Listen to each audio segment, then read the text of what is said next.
All right, let's get rolling. Call this meeting to order. With a clerk call the roll. Mr. Chairman, 1 second, please. Sure. Just a second. I'm going to turn your volume up if you could try that again. Okay. Yeah. All right, we'll try that again. Clerk, you want to call the roll? Of course, I would love to. Representative Bill Marsh. Present.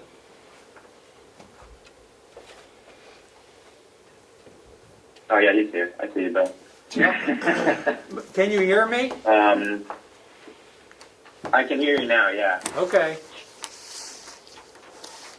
Representative Rudy Shays is here. Representative Tom Bucco.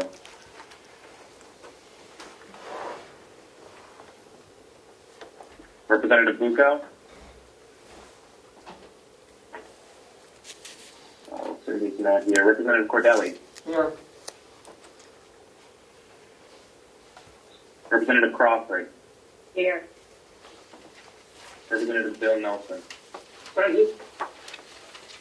Representative Jerry Knert. Here. Representative Mark McConkey. Present. Representative Anita Burrows. Here. Representative John McDonald. Here. Representative Steve Woodcock. Here. Representative Karen Umberger. I'm here and I'm home in Kearsarge. Representative Chris McAleer. Here. Representative Jonathan Smith. Here. And Chairman Lino Avalani. Present. We have 14 people here. Thank you. Can we go around the table and identify everybody that is present in the meeting room? Starting with Vice Chairman Marsh. We have Lisa Scott, Commissioner Platch. First in the back I don't recognize. Will do it. Will DeWitt, thank you, Will. And we have Treasurer Costello, and we have former Representative Ed Comeau, as well as Melissa Siemens in the room.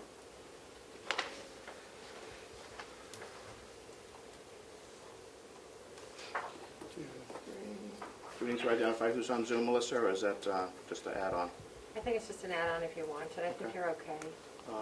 Yeah, I know most of those people are on there. If, Mr. Chairman, when we have speakers, if they could just identify themselves because we have 30 people on Zoom, it would be helpful. Sure. Thank you. Thank you. Representative Cordelli, you want to lead us off in the Pledge of Allegiance? My pleasure. I pledge allegiance to the flag of the United States of America Of the and to the republic for which it stands, one nation, under God, indivisible, with liberty and justice for all.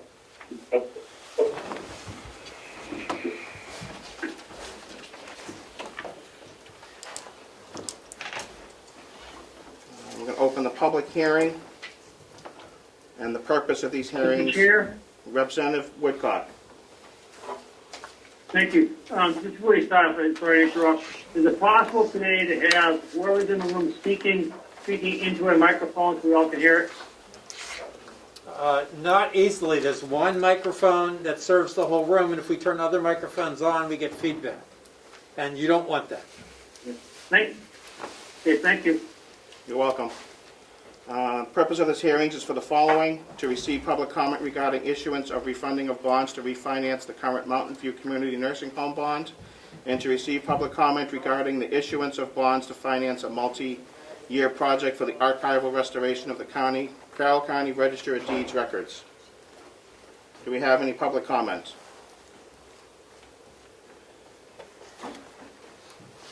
See some. Mr. Babson has his hand raised, if that's helpful. Mr. Babson. Thank you. David Abson, Ossipee. Are we discussing these both together, Mr. Chairman, or are you taking up the rebonding of the nursing home first and then the registry of deeds? I plan on doing both at the same time.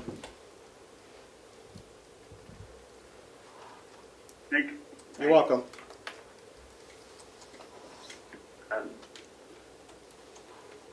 Mr. Chairman, may I David speak? Small. Or, Aye.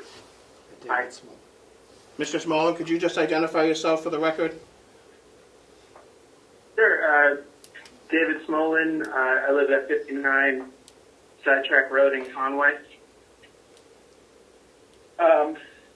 So I just want to comment about the records preservation bond, if I might, or I can proceed, or Please. okay. I just want to say I totally support the goals of this project. It's an excellent thing. I encourage you all to support this. My only question is, I think there should be some consideration to, instead of outsourcing the project to a third party, to a vendor, I think there should be some consideration given to the possibility of creating a new position within the county government and effectively like a county archivist position, and to basically do the work in-house. A couple of years ago, I visited the registry and made that recommendation. So I'd like to know if there's been any consideration given to doing the work in-house, because I think if you created an in-house position, there would be a lot of benefits to that as opposed to outsourcing the work. That's all I have to say for now. Thank you. Thank you, Mr. Smolin. Thank you for your comments. Any further public comment on either topic? Mr. Babson. Mr. Babson. Thank you, Mr. Chairman. Mr. Chairman, can someone tell us the total cost of bonding the Registry of Deeds, including but not limited to the legal fees? Does somebody have that handy?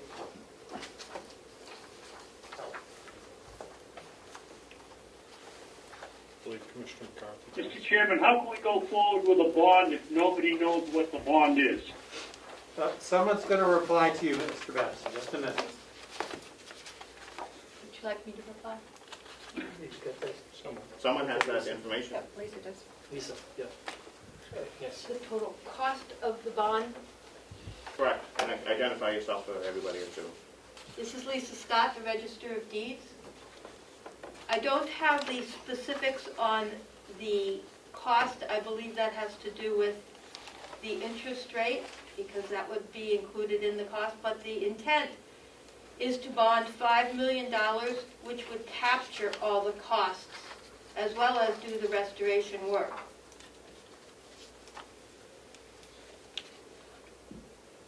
Thank you. Well, then let me ask this question. How much is the interest on the bond over the period of the bond? Treasurer Costello. Thank you. It's Joe Costello, County Treasurer. Can you hear me, David? Yes, I can, Joe. Thank you. The total interest cost has not been calculated because the bond rate has not been set. We only have an estimate at this time. I do not have that estimate right in front of me, but it is considerably cheaper than we're paying on our current nursing home bond, which is the reason why we want to do both of these at the same time.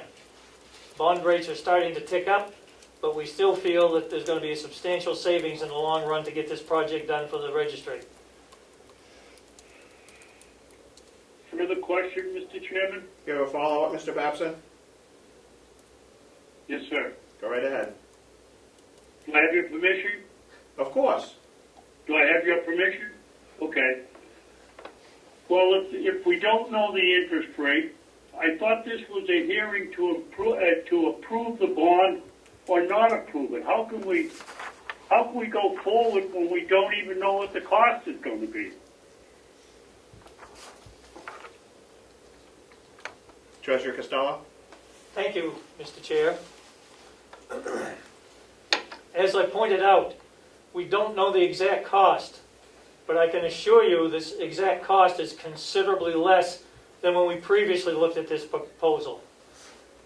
Before this bond is done, we will have the final number and report it to all parties concerned before we move forward with it. This is a process to just get this thing started.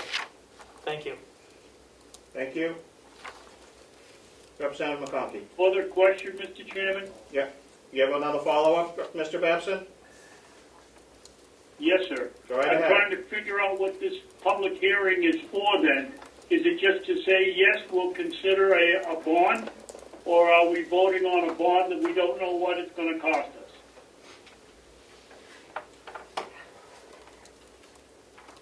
We will be voting to authorize the issuance of bonds. Yeah, one second. Will Representative there be McConkey. a follow-up at the point where you find out what it's cost to come back and have a public hearing on whether the cost is acceptable to the taxpayer? This is the public hearing, Mr. Babson. Representative McConkey. Thank you, Mr. Chairman. Could I ask the registrar, in another way, I think part of private citizen Babson's question, how much money is the registrar looking to bond for the registration? We don't know what our costs are going to be on that bond and what is the service. Is there a number that you're anticipating? Is it 10 million? Is it 5 million? We, Please. Representative McConkey, Chair, That's okay, Mr. Chairman. Please. we anticipate a $5 million bond. Thank you. That's all I have. Thank you. Mr. Rhines and Mr. Cormier? Say that again. Rhines and Cormier? Mr. Rhines? Yeah, Joe Conyer, Molten Laurel. Sorry. My question actually relates more to how in-depth the preservation of the records in the vault will be. Reading from the statute, 478:1, with kudos to the registrar for following it, it does stipulate all books, records, files, and papers, whenever those volumes shall be in need of repair. I'm excerpting from the statute. Shall seasonably, whatever that means, cause them to be suitably, whatever that means, repaired at the expense of the county.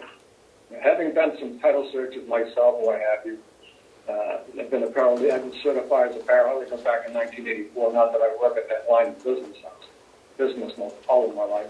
The question I really have, the $5 million, is that to preserve all of the old documents in the vault and going back probably to the 18th century and what have you? And is there really such a need for that? I could understand a title search company or what have you going through its root cause, but as a practice, in real life, doing a title search or what have you, especially in a warranty deed, a quitclaim deed by design doesn't require it. Is there really such a need to do all of the documents and all the deeds, especially if they've gone through time and when they've been, properties have been resold? The classical meaning and understanding to describe and convey the above described property, which goes through several iterations of having gone through some of the same past documents. Is there such a need really to go back to a original source document, or can the statute be modified a bit, or at least interpreted to me, as it says, seasonably and suitably repaired? So basically my question is, does the Registry of Deeds really have to go back and do all of them, or is there some limitation? Does all $5 million need to be done, or is there some other number? And I thank you for your time. Thank you, Mr. Cormier. Quickly. Please. Mr. Chair, Yeah. Mr. Cormier?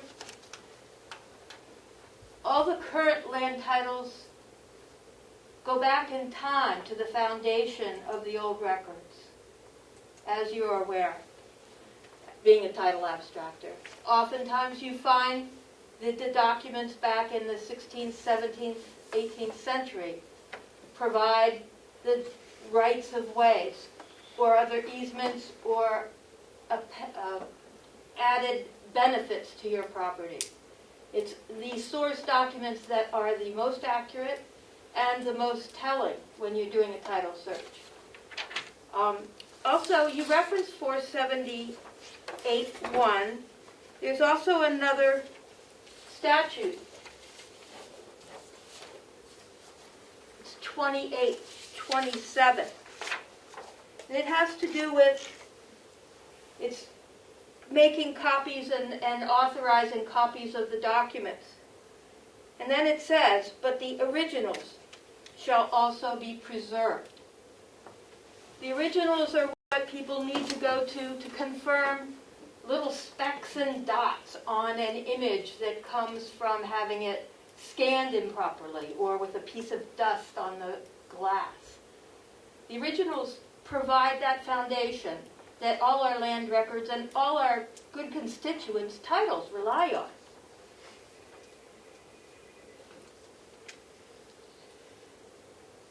And may I respond? Do you have another question, Mr. Comeau? No, my response is no. Yes, that's a fact completed. It's clearly common knowledge.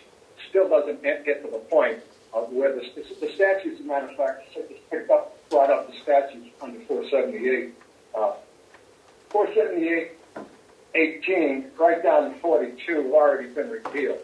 So again, the state reps function, as a matter of fact, review some of those statutes made by state reps and then see if they're actually functional today. So the point I'm trying to make is, yes, the source document, of course, would in fact be the ultimate source for any of the title searches, title being the government word. But then the question is, how many of them are actually needed, as opposed to they've already been done many times. You know, the documents in your vault, I suspect, are iterations of previous documents to begin with. You know, starting with 2021, going back to the 17th century, which is the 1600s. You know, we go back to King George if you like. That doesn't omit the same question of, is it really seasonably and suitably need of repair for those documents? I mean, lawyers have already done their research when they've done the title deeds. The question is, they don't need to go back to the 1600s every time, do they? If that's the case, why don't we modify, or why aren't the statutes been changed? I mean, there have been plenty of them repealed already under Section 478. Thank you, Mr. Comeau. Which is the Register of Deeds chapter. Thank you for your time. I'm done. Thank you. Mr. Rhines? Thank you, Mr. Chair. Can everybody hear me all right? Yes, sir. I'm James Rhines. I'm a licensed land surveyor, and dealing with the old records is critical in land surveying. I'm not a title abstractor, but I believe title only have to go back 35 years or something, and we're charged with going back to the creation of the lots. And a lot of the plans in the original books, book 1, book 2, I mean, they're in very tough shape from being folded and unfolded and handled. And this work is desperately needed. And I think if we've got an opportunity, I don't know about municipal bonds, but I was on the school board for 22 years and know that private entities can't borrow at the same rate that municipalities can, and with interest rates as low as they are, I would encourage this being done so that they don't become any further lost, and I would be in strong support of having this go forward. And I'll just, as part of what Dave Babson was asking, I know, Joe, you maybe don't know the final rate, but even an estimate, I think, might give Dave a little bit more comfort of what the municipal rates are going in the ballpark, even though they're subject to change. Thank you. Thank you, Mr. Rhines. Ms. Kimball? Thank you. Can you hear me fine? Yes, ma'am. I'm a retired title abstractor, and I also do historical research. And I'd like to speak to Mr. Cormier's point that when titles have been done over and over, they haven't necessarily gone back for refinancing a warranty of quitclaim. They haven't necessarily gone back as far as they need to. Particularly in the case of forest land, I own forest land, and access to some of that is a very difficult issue. Access is not always carried forward in the description of the deed. I have an access from the 1840s that isn't recited further. I had to go back to that time period, actually a little before, to figure out what my access was. I need these records in good shape so that I can do them. That's individually for myself. It's also important for towns, when towns are looking at triangulation, or when they're looking at getting accurate tax records, or they need to see raceways or historical layouts. It's important for towns too. Just quickly speaking to the original documents, books need to be done. Digital is fine. Maybe some of you are old enough to remember punched cards. Media changes. We need to go along with the new digital. It's wonderful to have digital, but in the end, we need the books to take the images out. And as Register Scott pointed out, I, for one, have had to go back to the original because the image had a blotch, and I didn't know whether it was a comma separating two things or not. That kind of information, as you recall from title abstracting, is important in descriptions to understand the logic. Thank you, Mr. Chairman. Thank you, Ms. Kimball. Gentleman Ken with his hand up for quite a time. The gentleman named Ken, could you just identify yourself, please, sir?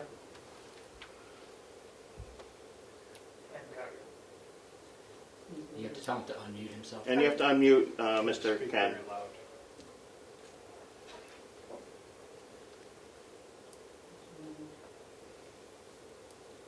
Ken, unmute yourself. He's trying, sir. Yes, I'm having trouble. All right. Ken Cargill from Cooper Cargill Chanton, North Conway. Can everyone hear me? Yes. Yes, sir.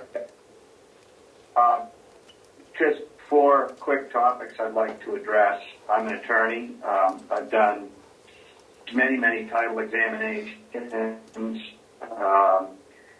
My practice focuses on the business community. I can't overemphasize the importance of the documentary record of land ownership in the county. The county's economic base is tied directly to real estate, whether it's a resort, lakefront property, forestry lands, agricultural lands. Our economic base in Carroll County is the real estate. And that real estate is only as good as the records behind it. So what's at the registry is a foundation of our local economy. And if we don't have comprehensive, high-quality records, we're playing games with the whole economic structure. That's my first observation. My second observation is that Carroll County was the last county that came under controlled county governance. Prior to that, it was a quasi-private entity, and there was absolutely no funding incentive to maintain historical records. So Carroll County is behind every other county in the state in terms of archiving its record base. Third, if we do the restoration and preservation, which I strongly support, and so does everyone in my firm, that's a one-off task. Once it's done, it's easy to go forward and make sure that all your documents are appropriately archived and curated on intake. It's not necessary to go back in time again. Thirdly, while I don't know the exact cost, the cost of bonding now is at historic lows. It's very unlikely to stay there. This is an ideal opportunity that will not present itself again. And finally, there have been questions about what we do with the title examination. Just want to clarify that for a bit. When we do a title examination as a law firm, it's in limited scope. We go back 35 to 50 years, and the limited purpose of that title examination is to allow us to issue title insurance, to underwrite title insurance. It is not a comprehensive examination of title records, nor is it absolutely conclusive. I'm listening to Ms. Bryant Kimball. I, too, have gone way back in the early 1800s to uncover overlapping access rights, remote back boundaries. You can't do it without access to the original documents. It's not common, but that need is there and is critical to the support of our local economy. And I strongly support going forward with the preservation. Thank you. Thank you. Ken Levitt, Mr. Chairman? Say that again. Ken Levitt. Mr. Levitt?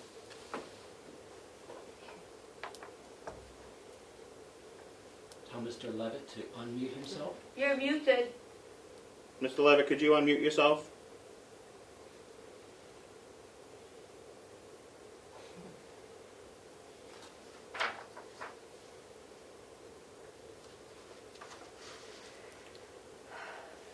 Mr. Levitt, you're still muted, sir. There we go. There we go. How's that? Thank you. How's that? Good. Thank you. Thank you for, I'll be brief, Mr. Chairman. Thank you. I echo the abstractors, the attorneys who have gone before me. As most of you probably know, I was in the title business back in the early 60s, late 60s, early 70s, working for a surveyor, and then followed up with my own title company. I think one thing that we got to put into the picture, we have massive quantities of land, such as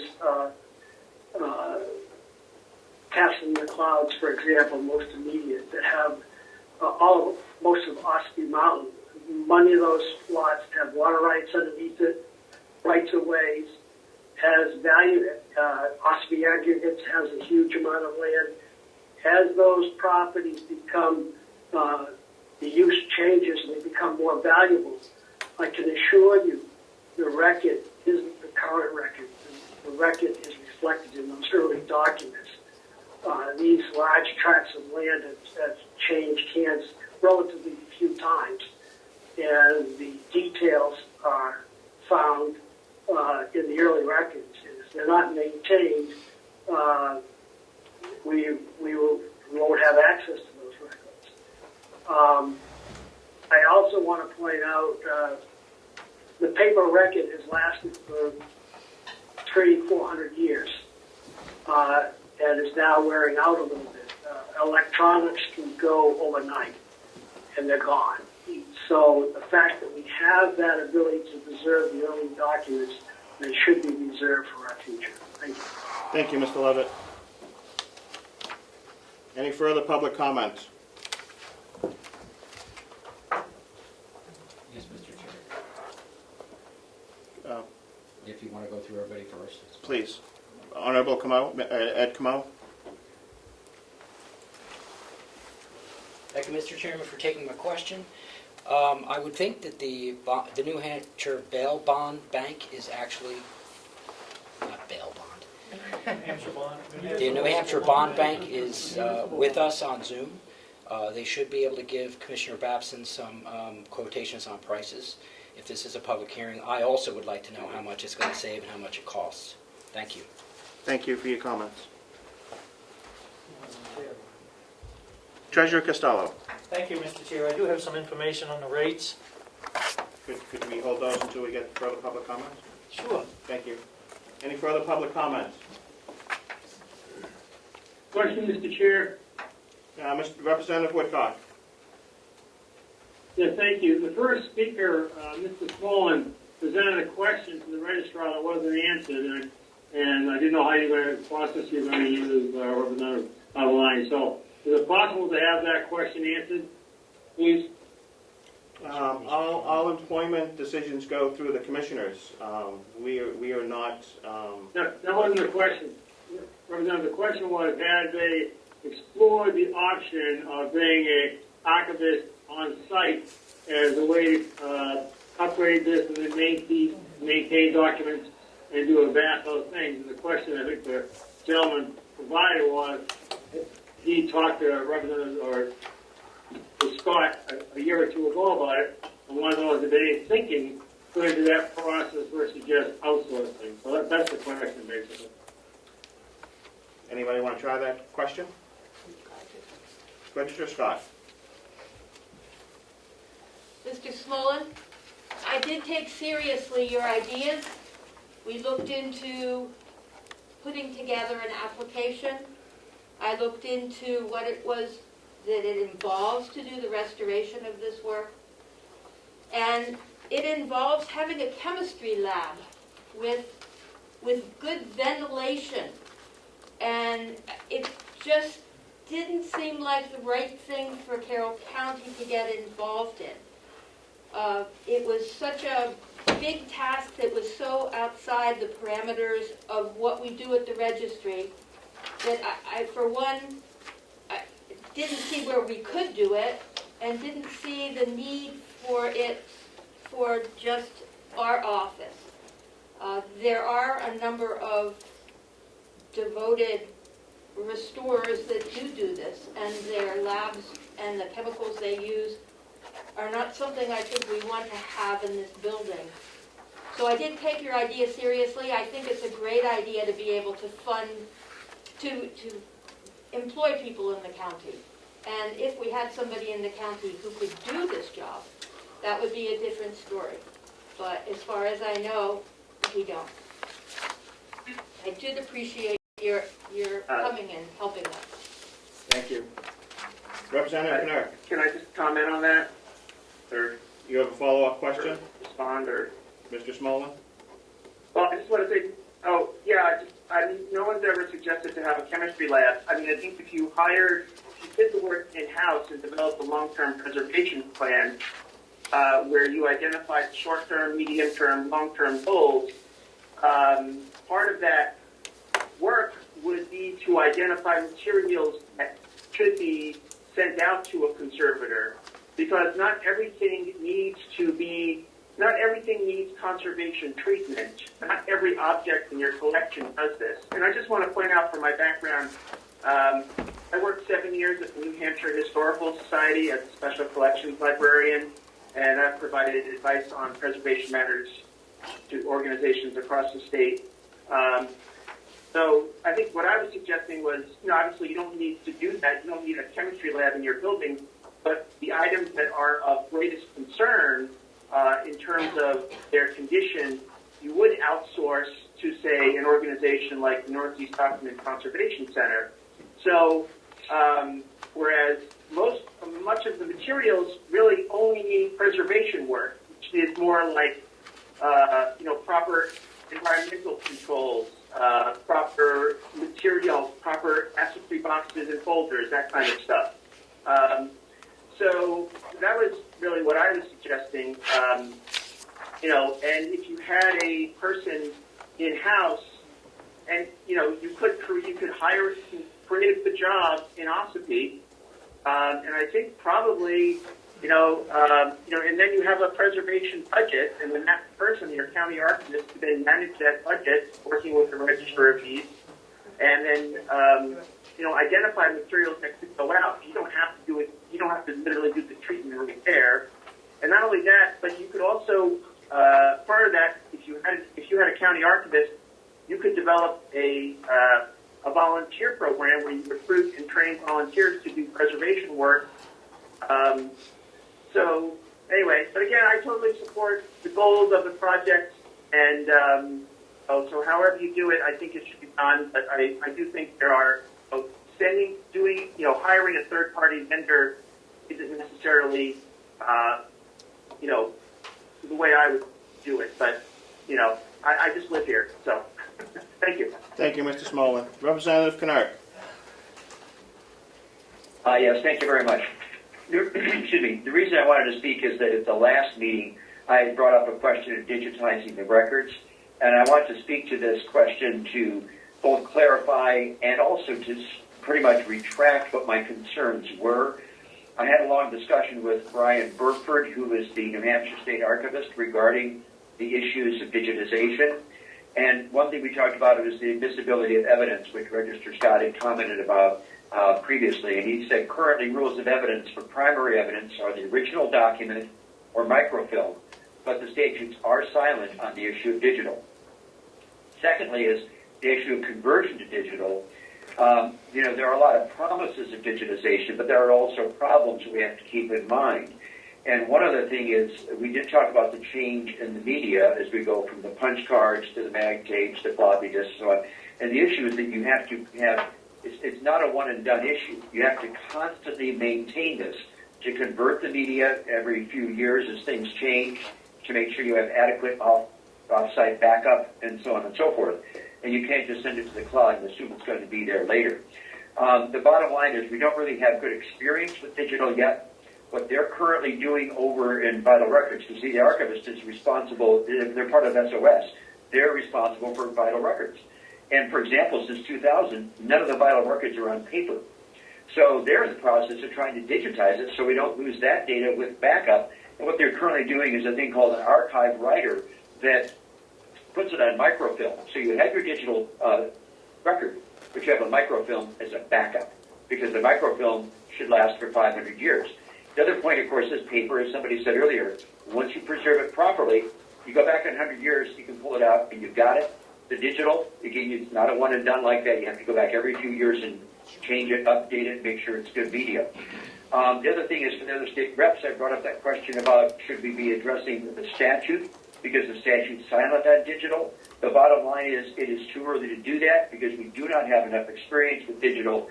And the last thing to comment on, Mr. Burford is familiar with Register Scott, and he strongly supports her approach and respects a great deal her competence in this. So I would say on the basis of speaking to the state archivist, I really very strongly support this and retract my previous comments about thinking about digitization. It does not sound like it's time to do that yet. So thank you, Register Scott, for staying with us for years to beat us to death to do this. I appreciate it. Thank you, Representative Canuck, for your clarification. I'm not seeing anybody with hands up now. Anybody else? Any further public comment? Mr. Cormier. Mr. Chairman. Mr. Cormier, you have a follow-up? Yes, sir. The documents in the vault, do they include the planning book documents as well as the document book records? What I'm leading up to, I just subdivided 34 acres myself. I'm leaving a legacy parcel to my son. And looking at one of the Molten Bowl Planning Board documents and one that was subsequently done when I bought the 34 acres that is now subdivided, the subsequent subdivision, which has another plan book page number now, I actually reviewed myself as well as far as I thought was needed to read the source documents, the deeds, where this piece of barbed wire goes X amount of feet to this rock that hopefully hasn't been moved in 200 years, to this telephone pole that doesn't exist anymore. Since there are, in fact, planning book documents, as well as, I'm presuming, they don't qualify as source documents by attorneys, hopefully. If, in fact, the source documents we're talking about are original deeds or something close to, what is the relationship that the delegation will be doing regarding the existence of fairly recent, whatever recent you like to define as, planning book documents? I don't know of any case law where there's been debate in the New Hampshire Supreme Court regarding a planning book document versus a source deed and the accuracy of both, or even. When I just gone through in the last 6 months my own subdivision, I look at the subdivision of the surveyor done in 1984. Won't mention the surveying company, and I'll mention the company that was done by Center Harbor. And I won't even mention Tom Dolan, which I highly respect. Now, they don't even use the same surveillance tools today, Trent. You can look at the planning board document, and as a layman, say, why does this show south? This shows north. They probably went as far back as they could have, I believe, to look at the source document. I'm presuming that's a deed, not a planning board document, which I believe has legal stance as well. So my question is, if in fact $5 million as a taxpayer is still going to be spent, what are the qualifications? And are, in fact, the statutes subject to change? Or even some type of, well, I'll let it go with that. And again, I thank you for my time. This time I am really done. Thank you, Mr. Cormier. Representative McConkey. Thank you, Mr. Chairman. I just wanted to note that I had a correspondence from Mary Cronin, Director of the Cook Library in Tamworth, and she stated, and I will just take it down to the quick, that she's in support of the bond. Thank you, Representative McConkey.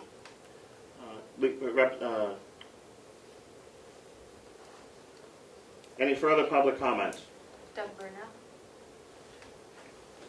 Mr. Burnell. Mr. Burnell, could you just identify yourself, please? Yes, I am a land surveyor too, from Conway, and have been second generation and now have a third generation behind me surveying. So this is a very important thing, I believe, and I've done a lot with the New Hampshire Land Surveyors Association too, and Brian Burford, the state archivist, is a good friend, and I've talked with him, and you've heard most of this, but I would just add a couple of things. That I think it's when you do, I'm currently doing a lot of work for our local land trust, and getting into big tracts with pretty complicated histories where many of the deeds refer to original town lots, and you're pretty soon back to documents that you wouldn't think you'd really need to go to, but you do. And some of these are in tough shape on the digital format, or not even there, and you're hanging on what is this little symbol, or what is this punctuation, as other people have said. And I think these are something that really are a valuable asset, and it sounds like a great opportunity to do this better. And I, again, would urge your support of the bond. Thank you. Thank you, Mr. Burnell. Representative Woodcock. As a delegation, we're going to speak on this issue after the public is done. We didn't establish protocol. I just want to jump in where I'm not supposed to be. If you'd like to make public comments, you certainly can, Representative. Well, I have a comment. Well, over delegate. Fine, thank you. Just a quick question too. What is the, and I'm not suggesting this is a bad thing, what is the most recent cost estimate we have for the completion of the remaining documents? We're talking, when you say $5 million as a general number, we have a cost estimate from someone that says we get $4.5 million or $5.1 million. We have a figure that gives us what we actually have remaining to do, or is this just out of the air? So what was our most recent estimate? Thank you, Representative Woodcock. Registrar Scott. Representative Woodcock, in 2018, we did go out for an RFP for this project. We contacted quite a few entities, including the New England Conservation Group and CoFile. We have a bid for $5,007,000 from that will be honored if we choose to, if the commissioners choose to honor it.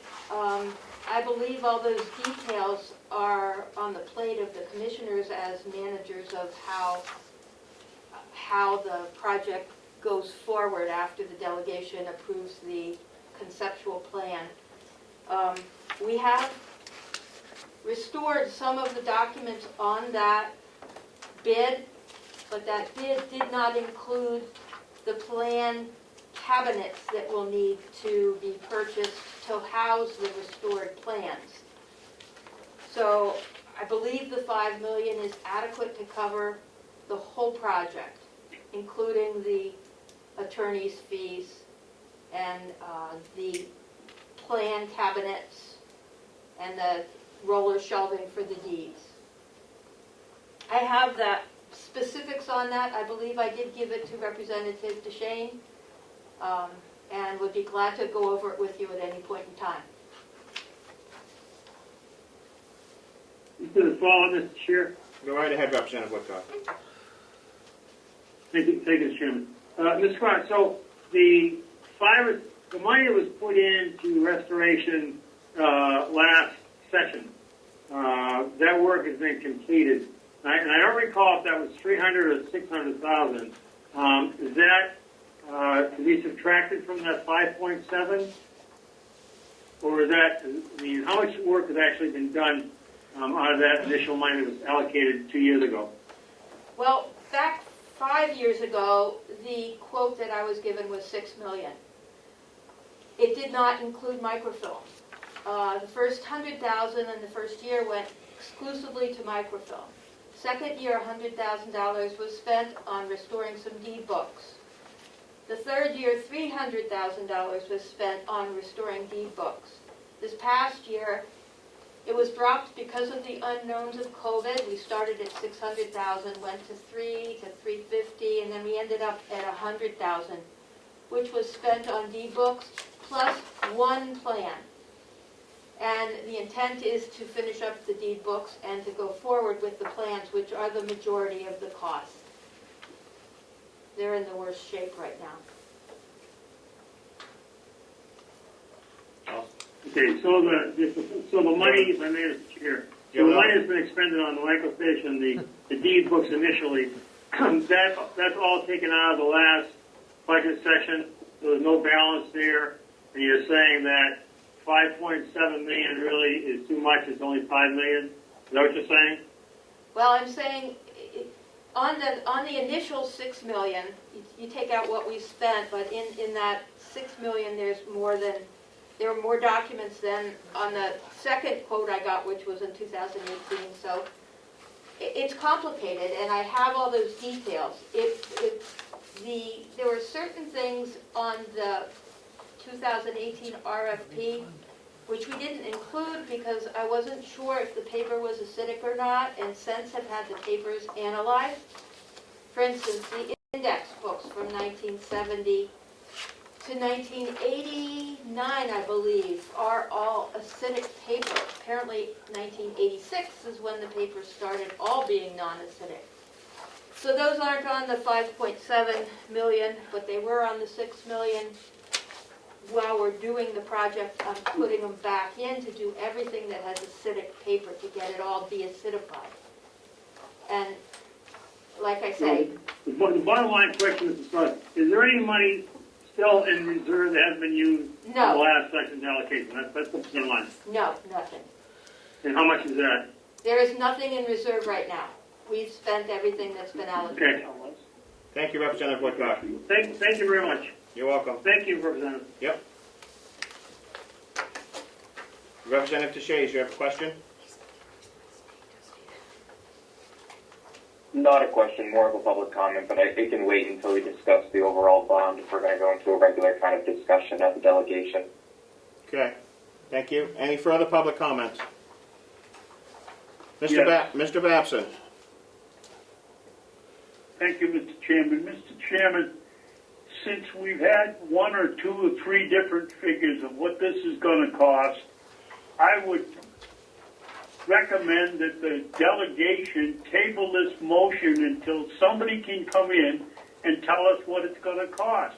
We may be paying more in interest than if we went with $300,000 every year until the project is done. This is, it isn't well based yet. Why can't we get a figure of what it's going to cost when the project is done? Thank you. Thank you, Mr. Babson. Any further public comments? We have Representative McAleer had a question. He did at one point in time, but I didn't think he lowered his hand. Representative McAleer, did you have a question earlier? He looks fine. Okay, thank you. Treasurer Costello. Treasurer Costello, do you have public comments? Thank you, Mr. Chair. Question of costs.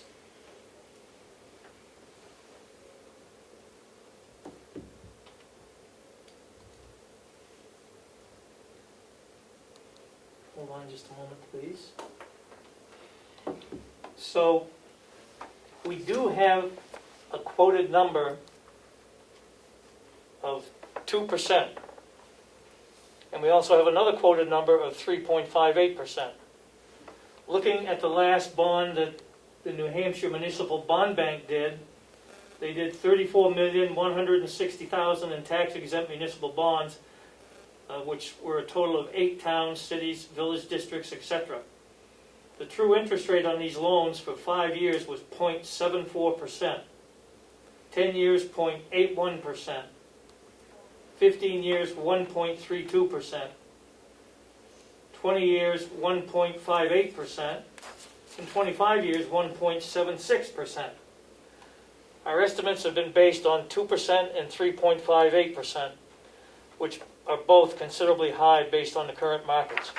Now, it is true that the rates are increasing, which is why we need to get this project moving forward. Every day we wait, the rate's going to increase some more. So, as I indicated earlier, once we have the final number, that will be publicized so everybody will know. We're currently paying in excess of, how much for the nursing home bond? We're paying in excess of 5% on the nursing home bond. When we can redo this at probably a minimum of 2% savings, if not more. The other aspect of this whole thing, and digging into it, we will be doing equal principal payments, which in turn will reduce our overall interest cost over the term of the loan, versus making interest payments and then principal. Hopefully that makes sense to everybody. Good to me. Thank you. Thank you, Mr. Treasurer. Any further public comments? I don't see any. You want to look at the chat? That's been there for a while. Okay.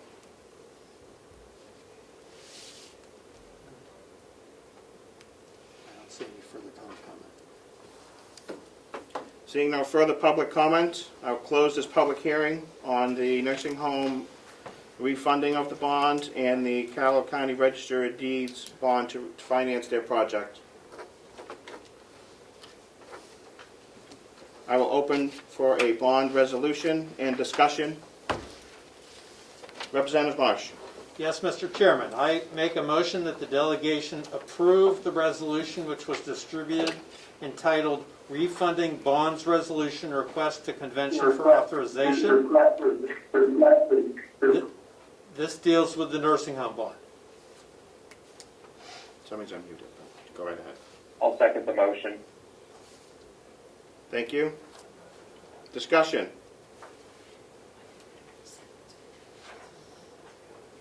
Representative Woodcock.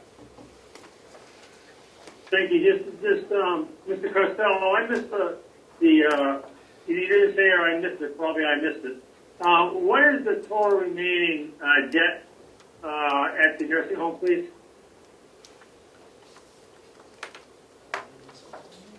It's on the... Mr. Chair? Please, Treasurer Yes, sir. Costello.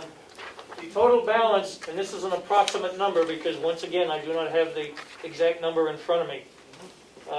It's approximately around 9.2 to 9.5 million. And the follow, Mr. Chair, if I may. Please, go right ahead, Representative. Thank you. And Mr. Costello, the amount of the bond that they're looking for in the nursing home is? 10 million. The amount is $10,575,000. Is that how much, Representative Marsh, is that how much we're asking for? It sounds like $1 million over what he just said we owe. The bond resolution says outstanding in the aggregate principal amount of $10,575,000 and which are eligible to be refunded at par. So if the delegation would like, I'll read the entire resolution. I was trying to save us some time. That's not, Representative Marsh, I appreciate your math, but that's not my question. My question, I'm trying to have the treasurer tell us what the accurate number was. He said 9.2 to 9.7, and you gave us 10.5, and I suggest your number is, like you, always accurate. So I appreciate that. Thank you. I just have a piece of paper in front of me. Treasurer Costello does have his hand up. He may correct me. Thank you very much, Mr. Vice Chair and Chair. To correct my statement, I guess he's walked away. To correct my statement, the 9.2 to 9.7 figure was an approximation. I believe that Representative Marsh's number is exact. And there's a couple of tidbits in here. We have to pay an interest payment, and we have to do this with a short-term bank note. However, it's been budgeted to pay the interest on the current bond note, so that should cover our interest expenses going forward. Thank you for that clarification, Treasurer Costello. Thank you. Representative Kennard.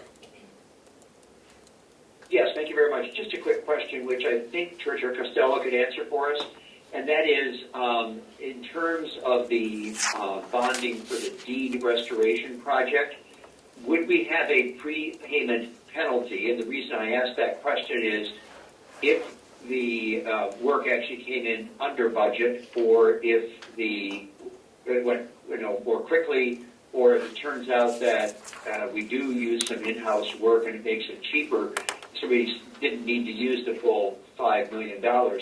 Is there a prepayment penalty, or can we set it up so that there is not a prepayment penalty? Treasurer Costello, please. Thank you, Mr. Chair. Representative Kennard, to answer your question, if we go with the municipal bond bank, which I perceive is considerably cheaper for us, there is no prepayment penalty allowed.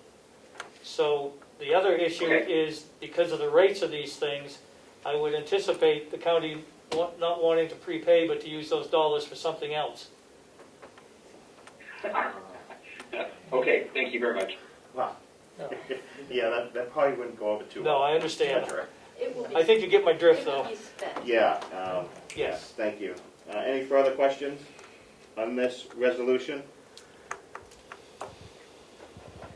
Representative McAleer. Could Representative Marsh restate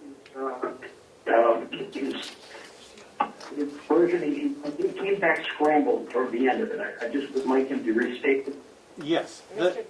Chairman, everyone received the resolutions in their email today, so just for reference. Everyone received their resolutions in their email today, and the motion that I made is to approve the authorization of refunding bonds by county convention, which was previously distributed.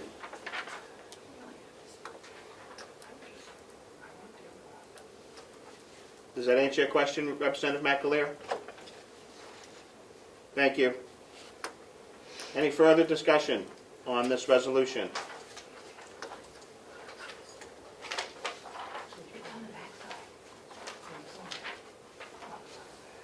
Representative Umberger.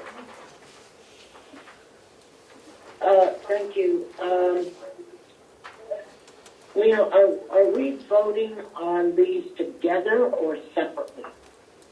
Because it appears that we have one for the refunding of the nursing home and one for the financing of the Register of Deeds. I just want to make sure that if we are going to do both, that we have a resolution that says that, which I am not sure that we do. Representative Umberger, we will be doing them individually, and the first one is the authorization of refunding bond for the nursing home refinance. Okay, thank you. Thank you. Any further questions? Representative Kennard. Yes, just a real quick thing. One thing I have had some difficulty with is I look at the refunding of the bond for the nursing home, and maybe it's a minor issue, but it really is a grammatical issue. I really think there should be a hyphen in the word refunding. We are not refunding the bond. We are refunding it. And there are different implications if you refund, which means you're giving back the money, versus refund, which means you're refinancing it. I would think, this is a minor point, it's grammatical, but there is a meaning issue. So would people be comfortable with getting a hyphen in there between RE and FUND? Representative Marsh. Yes, my past experience dealing with documents from bond counsel is that if you amend them, you get into serious trouble. So I would vote against any amendment to this document. And Mr. Okay. Thank you. Mr. Chairman, Ms. Siemens? just for your information, bond counsel is on the Zoom if you had any questions. Oh, thank you. Her name is Renelle Lewillier, Attorney Lewillier. Attorney Lewillier. Larillier, would you please clarify Representative Knerk's concern? Hi, this is Renelle. Can you hear me okay? Yes. Yes, thank you. Hello? Yes, we can hear good, you. great. Yep. Yes, a refunding is a technical term used by the IRS. It needs to remain as is. It's a term that relates to the process that happens under the IRS rules for essentially refinancing. But it's a technical term, and if it could please stay, the same, that would be really great. Thank you. I stand corrected. Thank you. Thank you, no problem Representative Knark. And The thank you. IRS has some interesting, terminology. So. Oh, we're all well aware of that. Thank you. All right. Any further discussion? Clerk, call the roll on the authorization of refunding the bond by the county convention. Okay, Representative Marsh. Votes yes. Representative Deshays votes yes. Representative Cordelli. Yes. Representative Crawford. Yes. Representative Nelson. Yes. Representative Knerk. Yes. Representative McConkey. Aye. Representative Burrows.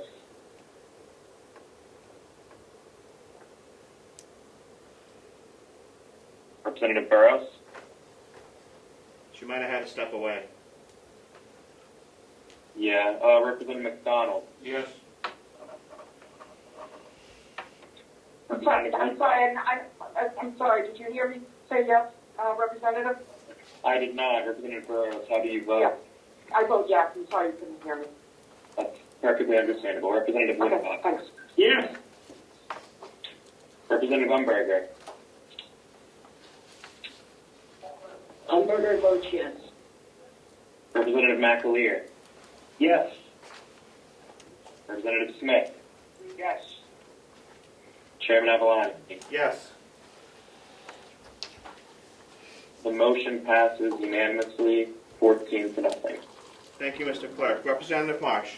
Yes, Mr. Chairman. I would now like to make a motion that we approve the resolution authorization of bonds by county convention previously distributed. This resolution relates to the bonds for the Registry of Deeds. I will second the motion. The total number is general obligation bonds in the amount of $5 million. Thank you, Representative Marsh. Thank you, Representative Deshays, for the second. Any discussion? Any further discussion?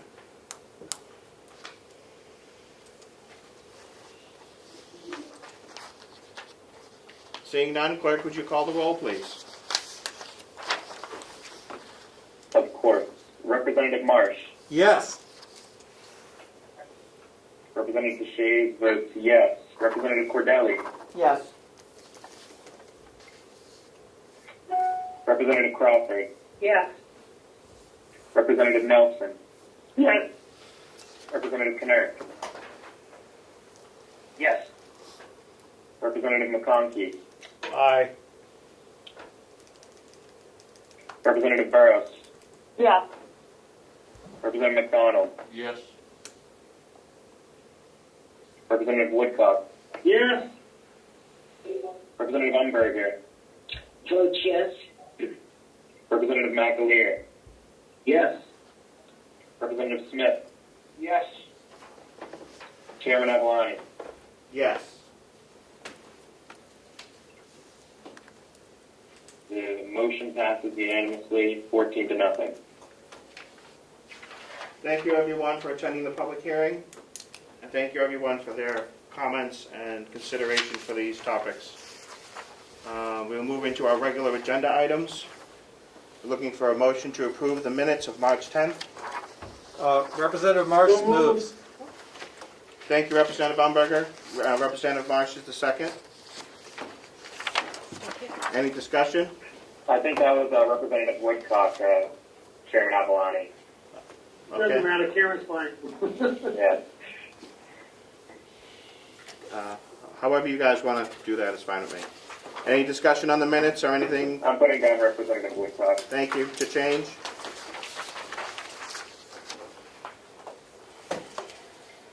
Clerk, call the roll on the minutes. Representative Marsh. Votes yes. Representative Deshaies votes yes. Representative Cordelli. Yes. Representative Crawford. Yeah. Representative Nelson. Yes. Representative Knert. Yes. Representative McConkey. Aye. Representative Burrows. Yeah. Representative McDonald. Yes. Representative Woodcock. Yes. Representative Umberger. Yes. Representative McAleer. Yes. Representative Smith. Yes. Chairman Avalani. Yes. Motion passes 14-0. Thank you. Move into our remaining budget items. DPW, Representative McConkey. Thank you, Mr. Chairman. In light of the need to do repairs on a truck that I would like to rearrange 3 line items with reductions and then add an amount of $3,000 into the line you find appropriate for those repairs, if I could. Please proceed. I would suggest 029 supplies reducing by $750 to $6,250, I believe. The line 097 new equipment, reduce that by $750, which I believe would remain $750. Last item under new purchases, resale 099, $1,500. And I believe that would, those 3 items would add up to $3,000. And then wherever appropriate, whether it's under maintenance repairs or equipment repairs, and I ask for your indulgence, I would increase those lines so the budget remains the same. Please, where would you like to put those, Representative? I was asking for your indulgence. I'm assuming equipment repairs, which would be 082. I think that would be sufficient since it is a piece of equipment. Thank you.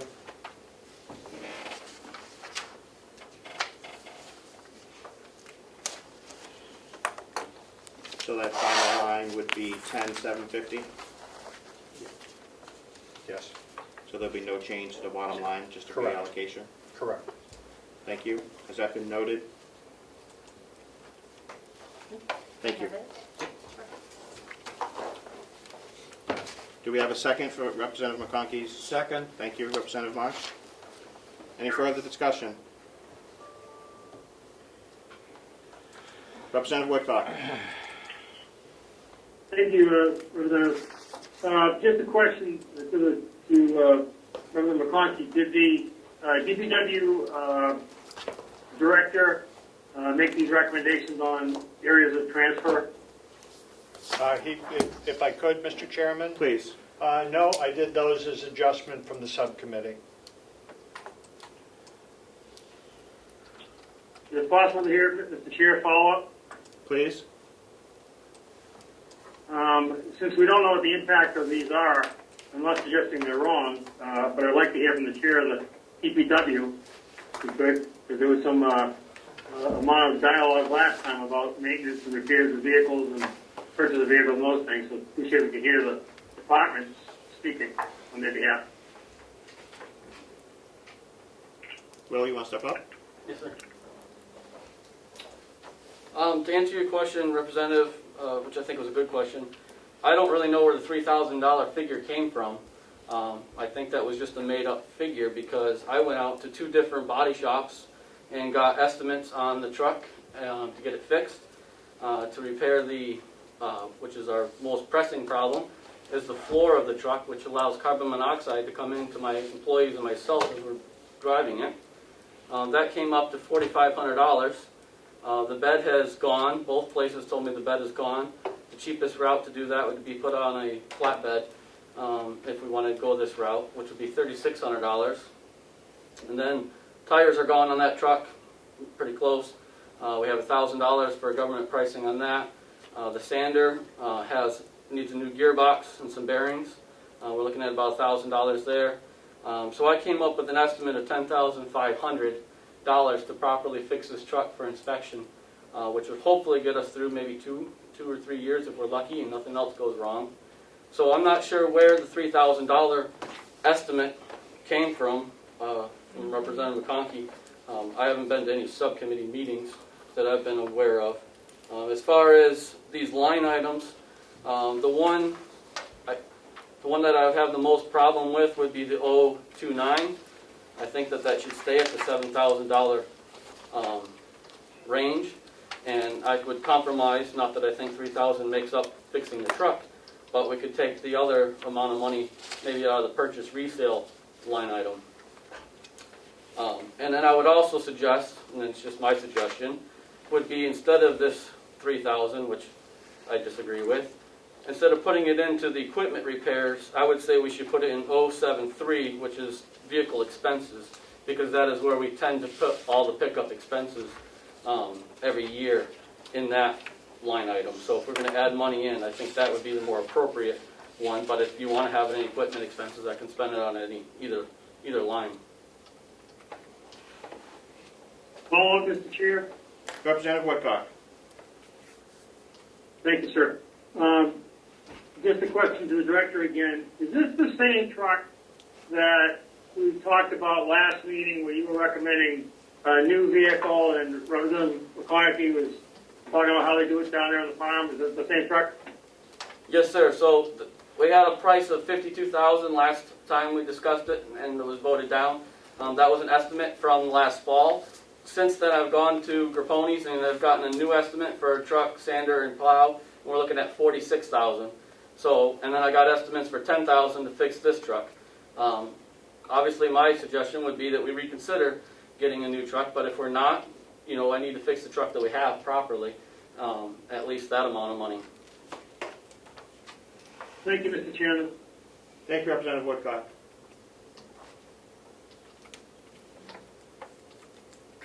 Representative McConkey. Thank you, Mr. Chairman. Conversation on repairs of the truck, and what have we done in-house to take care of those repairs ourselves? And I had asked at that point if there were estimates out there and looking elsewhere. So I just wanted to respond that I haven't seen any of that information until this point.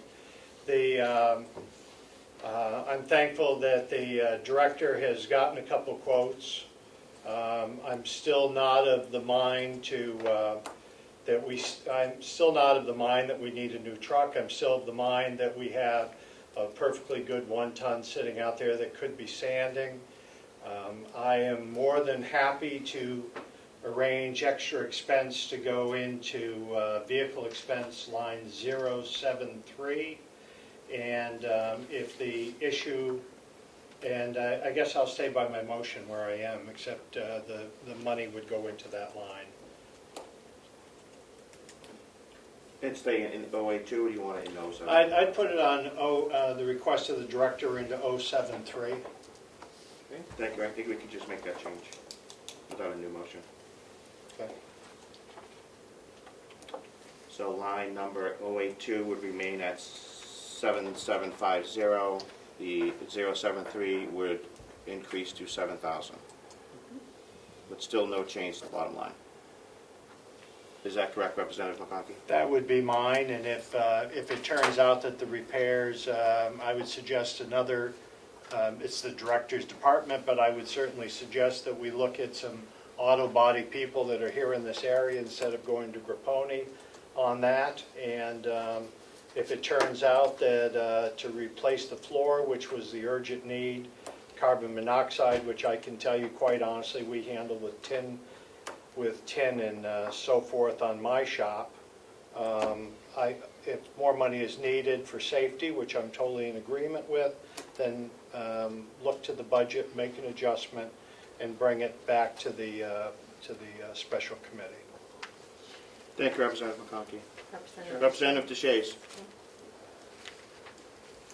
I was just wondering if Representative McConkey could repeat the entirety of his motion again. I think I missed the very first line item that he was decreasing to move this money into, to move this money into the .073 line.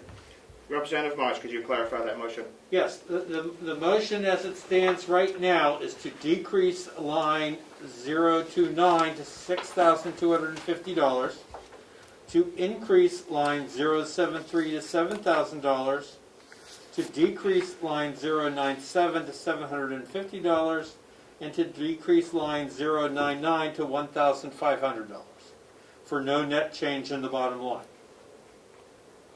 Thank you, Representative Marsh. Okay, I got it. Thank you. Treasurer Costello, you had a comment? Thank you, Mr. Chair. I would defer to Director Will. I believe he's got an example out in the parking lot he'd like to discuss. I just had a clarification, sir. Sure. There is a vehicle out there to take a look at if you needed to. But just clarification on Representative McConkey's last comment is the two local, I went to right up here to Eckhoff's, and I also got this estimate from Accidents Happen in Wolfboro right next to the town garage. So when I said Grapponi, that was talking about the new truck, Okay, not thank you, going to sir. Grapponi to fix this truck. Thank you, sir. Thank you. Commissioner McCarthy, you had your hand up? I did, and with all due respect to Representative McConkey and the chair, I don't know how you expect us to fix a truck that we've gotten estimates of close to $11,000 with $3,000 and make it safe. This truck will not meet inspection. They've already told Will that it won't meet another inspection. So I know we don't, if you don't want a new truck, that's fine, that's the prerogative of the board, but I would ask that we at least have money to fix it. Thank you. Representative McConkey. Thank you, Mr. Chairman. Thank you, Madam Commissioner. There are 3 or 4 different items. That sander expense is a different issue. That has nothing to do with the worthiness of that truck. The floor definitely does need, and the bed is a separate issue in itself. If I would suggest that you spend the money you have, and if inspection is an issue from that, then you look elsewhere. But I'm not in favor of putting $11,000 into this proposal. Make do. You have vehicles out there. Walk in that barn. See what it is you have. Change is hard. But you have what you need, and if you feel differently, then your comments have been reflected to the committee, to the commissioners, to the board, the delegation, and I suggest that you look deep at that yourself. Thank you. Representative McDonald. This is addressed to the commissioners. Have you folks looked into leasing a vehicle, leasing a truck? I don't think so. We've done that municipality lease in the past. I didn't look at that this time. That could be easily. Last time it was we made 4 payments, and then for $1 we owned the truck. We have gone that route before. I would guess that last time it was around $8,000 to $10,000 range to do that, so I'm guessing this would be in that same ballpark, a little bit more if we're talking 10, 12 years later. But we have done that option. We just didn't explore it this time. Okay, thank you. Representative Woodcock. Thank you, Representative Melanie. I have concern that we're throwing good money after bad or bad money after good. How we frame that whole phrase. I think if the truck is dying, at some point you got to cut your losses. Don't invest $12,000 in it and lose it again. to get, and it's unsafe. I just think that sometimes, I understand we can stretch equipment, particularly in private business, but in this case, I mean, the guys on the ground with the vehicle use it every day, and it's just business. And if the commissioners understand that this is a truck that's pulling down the wrong path, then I think we're penny wise a pound foolish. We got another $12,000 on a truck that probably could have a third of a brand new one. Thank you.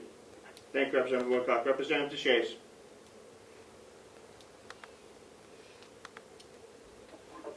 I just forgot to put down my hand. My apologies. Okay. Representative Nelson. Thank you, Mr. Chairman. I'm just curious if the money that would be put into the truck, the 11,000-ish, if we could hire a contractor to do what the truck does, we'd come out ahead. Contractor to do the job. Thank you, Representative Nelson. I think the delegation through the years has asked for that to go out to RFP multiple times.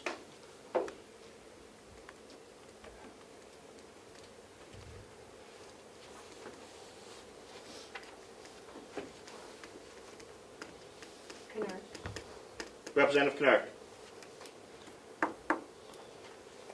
Yes, I would like to echo what Representative Woodcock just said a couple of moments ago. I think there comes a time when you're better off to replace it rather than try to keep limping it along. And I think that this truck may have reached that time. We did cover that issue, like what you said, about contractors, and that because of multiple times throughout, it's not going to work quite as well. I think, along with Representative Woodcock, that we may be doing the wrong thing to toss more money into this, trying to keep it alive instead of just getting a new one. Just my thoughts. Thank you, Representative Knurk. Representative Umberger. Yes, if I might ask a question of Representative McConkey. Of course. The figure, I guess, that he has given us is $3,000 in repair. And my question is that this would be to repair the floor primarily, and if there was anything left over out of this money, that it would go to the other things that Will has mentioned, that those other things are not crucial. Am I understanding how this conversation is going? Representative McConkey. That was Representative Unberg. Thank you for the question. Thank you, Mr. Chairman. That was my preference for the use of the money, was to allocate $3,000. The director has said that he has bids that are running somewhere near $4,500, and I'm asking the department to look inward to take care of what needs to be done to pass inspection, and if there's a shortfall in that, then the commissioners or the department can come back and ask for a larger allocation, and that could be handled by, if I could, Mr. Chairman, what's the name of your subcommittee? The executive committee, and ask for a transfer. The executive committee, and ask for a transfer to take care of that. And I'd just like to remind you, this is a 2012 truck, and it may have suffered possibly not the best upkeep and maintenance up to this point. So it's not, I don't want you to think this is a Model T going down the road. Thank you. Thank you. Representative Nelson. Sorry, Mr. Chairman, forgot to take the hand down. Yep. Director DeWitt. Yes, sir. I just want to point out that we have taken care of this truck, because I didn't appreciate those comments that we don't. We have taken care of it. Holds the sander. We provide, our Department of Public Works is a service department to this complex. We provide a service, several services: water, sewer, plowing, lawn care. We do all those things. It reflects on all the departments around here. And we are only asking, we've had a plan set in place to replace our vehicles. We're only asking that we do that. We've made them last as long as we can. Other departments here, Sheriff's Department, we get cruisers because the deputies need them to do their job. We need these tools to do our job. So to say we have a whole barn full of trucks is untrue. And we need to have safe vehicles to be in to provide the services that this department provides to everyone. We have over 300 employees on this complex, visitors, vendors, everybody that comes on here. And the county is held liable for how the pavement is out there. So I just ask that we keep that in mind, whether it's this truck, a new truck, however we do, that we fix it properly, to have the tools to do the job and provide the services that we need to provide. Thank you, Mr. Chairman. Representative McConkey. Thank you, Mr. Chairman. Thank you, Director, for your comments. I was not making a slight against your department or your service, but I do remember photos brought 2 years ago of our vehicles sitting out there days after snowstorms with sand piled on their bumpers and other things. When it was brought to the attention, I was assured that that would be something to be taken care of. When I referred to deferred maintenance, I refer to things like that. I am not disrespecting your position. I'm asking you to live within a budget, and I don't care to go back and forth beyond that point, Mr. Chairman, and when the point's appropriate, why don't we vote on the motion? Thank you. Representative Burrows. Yes, thank you for taking my question. I just want to say that, I like to ask all of us, how many of us, if we had a 212 vehicle, would put $10,000 into it? And I also think that we have an extremely competent manager here that I've seen it work for, now this is the third year, and I don't really understand why we're second guessing him when he says that the vehicle needs to be replaced. I've never had a reason to doubt anything that he said in the past. Thank you. Thank you, Representative. Treasurer Costello, you have a comment? Yes, sir. Thank you, Mr. Chair. We've gone back and forth on this truck issue way too long in my book, and I agree with Representative McConkey about this is taking way too long. However, I'm a bean counter by trade, and while I don't always count every bean, I have had some discussions with Director Will. I've looked at the vehicle. I'm not a fan of putting $10,000 or $11,000 into this vehicle.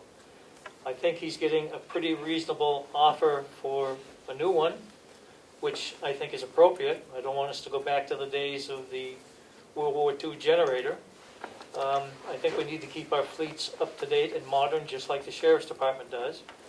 And so I hope that the delegation will reconsider this thing, because the one factor that nobody has mentioned is what can we get for this truck if we buy a new one, whether we sell it outright or whether we trade it in. But my best guess is somewhere around $5,000. So take that off that 40, was it 46,000? Yes, sir.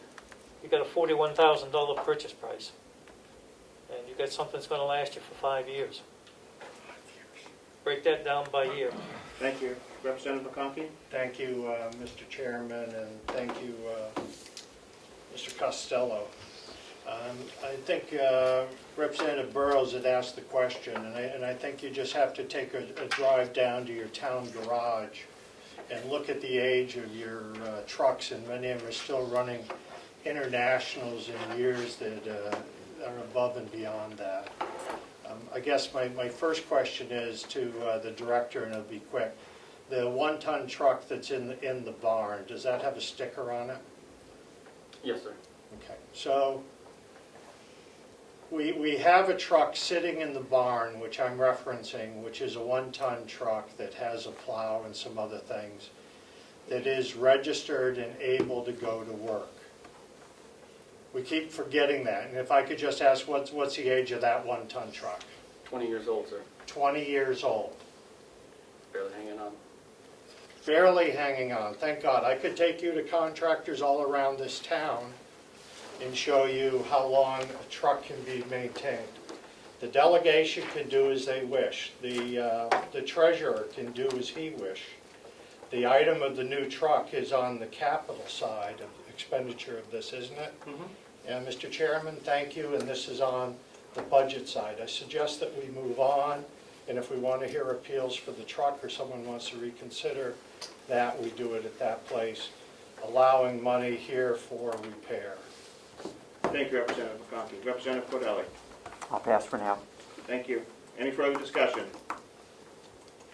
Representative Knapp. Yeah, I've just gotten slightly confused with the last comment, and I want to make sure I understand. So you talked about all these various transfers, which were revenue neutral, and are we then? Did we approve the capital expenditure for the new truck already, or not? I'm confused. I'm seeing that Representative Woodcock shake his head no, but I thought I knew what was going on. Now I've gotten confused. So the vote we're taking is to move some stuff around with no change, but we're still not going to be replacing the truck, correct? That is correct, Representative Knapp. And that is because we took it out of the capital, is correct? Correct. Okay, thank you. Thank you. Any further discussion? Just a quick question, Lino. Representative McDonald. I got a question to the commissioners, and probably you also, Lino. Sure. If we put that money in there, and the commissioners choose to do it, they can find a lease for $800 a month to cover that. Are they allowed to do that? Can they do that? It is not under 072 vehicle lease or purchase. So I would probably guess, and seeing it that this does not have a dollar amount, it's been zeroed out. So that account is precluded now? That was correct. Okay, thank you. Yes. Unless the commissioners have a different view on that. Unless you want, Hearing none. Thank it you. hasn't been, is there a reason why we couldn't put money in there? But it doesn't have anything in it, so it would be 072 would no longer exist after this budget. Any further discussion? Clerk, call the roll. Yes, I'll call the roll on Representative McConkey's motion. Representative Marsh. Yes. Representative Shays votes yes. Representative Cordelli. Yes. Representative Crawford. Yes. Representative Nelson. Yes. Representative Knerk. No. Representative McConkey. Aye. Representative Burrows. No. Representative McDonald. Yes. Representative Woodcock. No. Representative Umberger. Yes. Representative McAleer. No. Representative Smith. Yes. And Chairman Avalani. Yes. The motion passes 10-4. Thank you. Representative McConkey, do you wish to move the bottom line number of that department? Thank you, Mr. Chairman. I would be happy to move that bottom line number as shown on today's, I just lost the page here. Page 9. Page 9, and that number is, if I'm correct, $273,933. That would be correct, Representative. Thank you. Do we have a second? Second. Thank you, Representative Marsh. Any further discussion?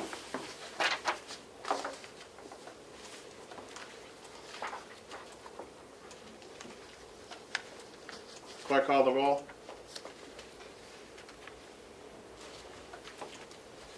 Yes, Representative Marsh. Yes. Representative Shays votes yes. Representative Cordelli. Yes. Representative Crawford. Yes. Representative Nelson. Yes. Representative Knerk. Yes. Representative McConkey. Aye. Representative Burrows. Yes. Representative McDonald. Yes. Representative Woodcock. No. Representative Umberger. Yes. Representative McAleer. Yes. Representative Smith. Yes. Chairman Avalani. Yes. The motion passes 13-1. Thank you. Moving on to the Finance Department, Representative Marsh. Mr. Chairman, could you Represent- give me that bottom line figure again on DPW? Yes, ma'am. One second, Representative.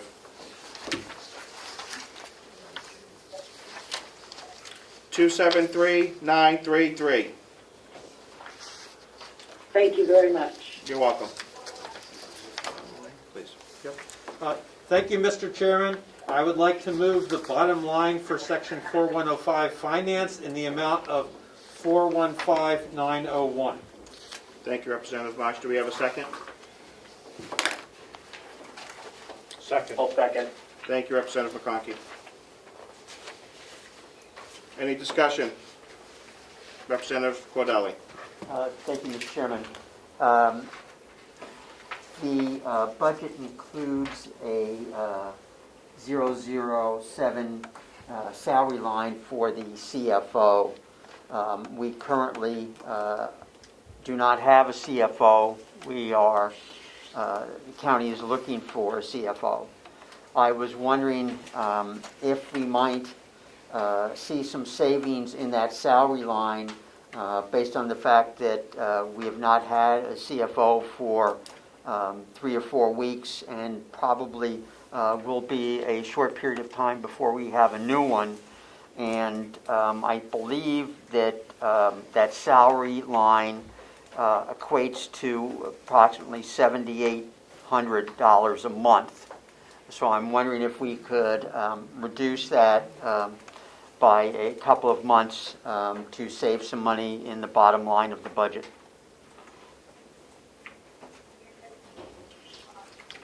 Commissioner McCarthy. With all due respect, it's true we do not have a CFO at this time. We don't know, we are interviewing, we already started. We don't know if we're going to have to offer them more money than that the previous CFO was making. Also, we have no money in overtime, and we were going to ask for you to put some in overtime just in case of an emergency. And I decided not to do that because we did have a little extra in the CFO salary line if we needed it. And we hope to have a new person down there by the end of April. We've already started interviews. So, and I would respectfully request that that line stay the same. Thank you. Representative Umberger. Yes, thank you very much. So if I understood what Commissioner McCarthy said, that we paid the last CFO through the end of February, and we're expecting to have a new CFO by the end of April. And so that leaves basically $14,000 for the 2 months that we didn't have a CFO, that if necessary, you would like to move that $14,000 into overtime. Is my analysis correct, or am I wrong? No, I didn't want to move it unless we had to. The problem is that we may not be able to hire another CFO at the same rate of pay. So we have that little extra that we can use. And although I'm not at liberty to say, we still might need a month's salary that was offered. Can't talk about it. Yeah, we can't talk about it. So again, I respectfully ask that we leave that line alone. Thank you. Okay, well, thank you. I appreciate it, Commissioner. Thank you. Representative Woodcock. Thank you. The last part of both Commissioner McCarthy's statements sort of tailed off. I couldn't hear them. The first one, I think, Mr. Lumberger clarified for me, was that you anticipate the successful completion of the search and hiring by the end of April. Commissioner McCarthy, is that what I heard? Is that correct? Yes. That's what we're hoping. Okay. Okay. Follow up. And I'm sorry. Thank you. Thank you. And the 14 to $15,000 that Representative Cordelli is talking about, you think will either be needed for excess salary more than the prior occupant of that office, or some of that for overtime? Yes. That's what you're saying? Yes.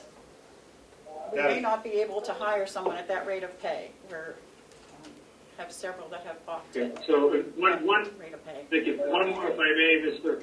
Follow up, Representative Woodcock? Oh, you know what? No, thank you, Representative. I forgot it. That's my age. No worries, thank you. I would remind the commissioners that if that line does not have funds in it, we cannot do transfers to it. So I would suggest that we put something in there for you. That would be fine, whatever you would like to put in there. Representative Cordelli, We would accept $500 would be fine. I would put something in there if you plan on using that line. That's my suggestion. Representative Cordelli, you had your hand up? Yes, I would like to move an amendment, if I might. Thank you. Of course, state your amendment. Thank you. I would like to offer an amendment to the motion on the floor, and that motion would be to reduce the Finance 007 CFO salary line by $14,000.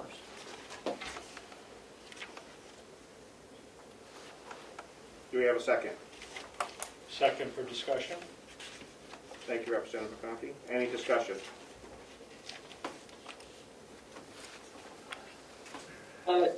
Representative Umberger.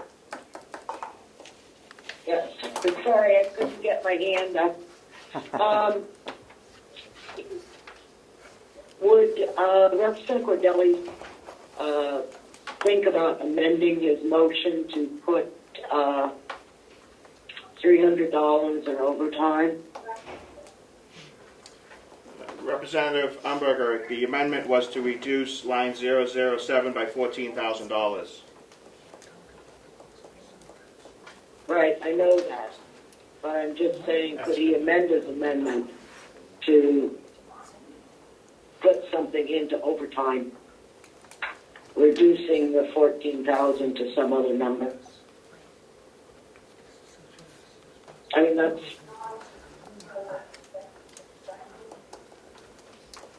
If the answer is no, that's fine. Nope. Representative Cordelli. I would be willing to amend my amendment by reducing the salary line by $13,900 and adding $100 to the 005 overtime line. I would second that new amendment. Thank you, Representative McConkey, for your re-seconding.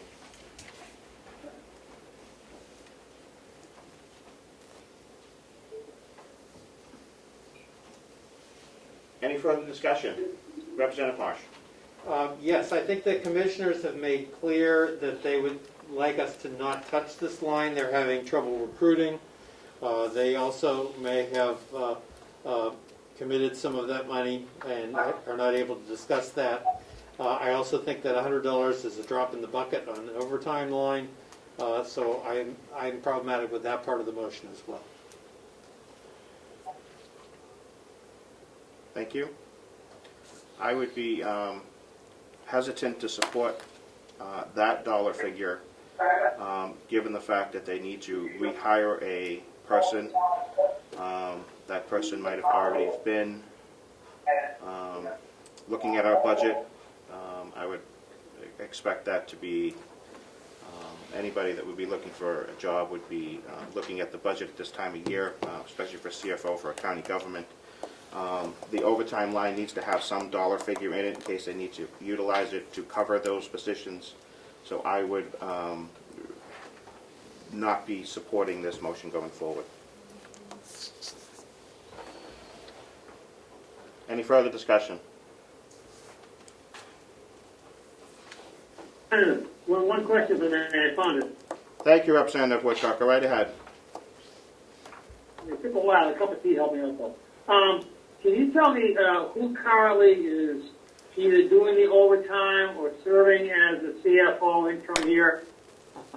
I mean, who are we going to pay overtime to? Because who's doing the job?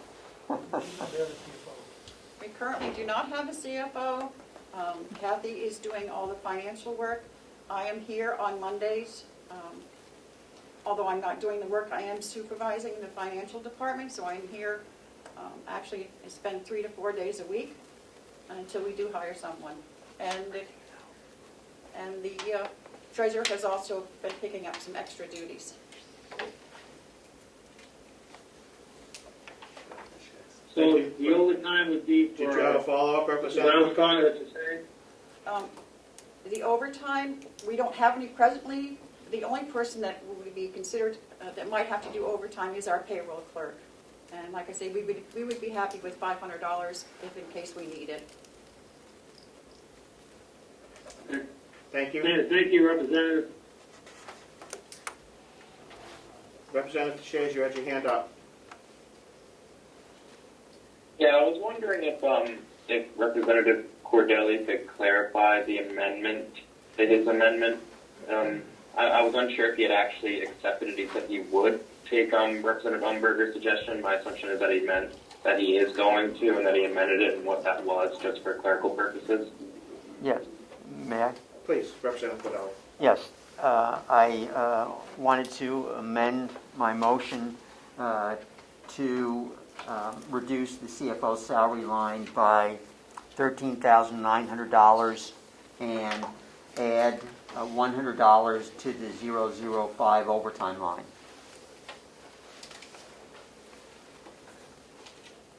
Okay, thank you.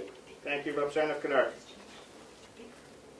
Yes, and just to clarify, I'm not sure I heard well what the commissioner said at the end, but did she say that she would be satisfied with 500 in the overtime line? Is that what you said? That is correct, Representative Kennard. Okay, thank you. You're welcome.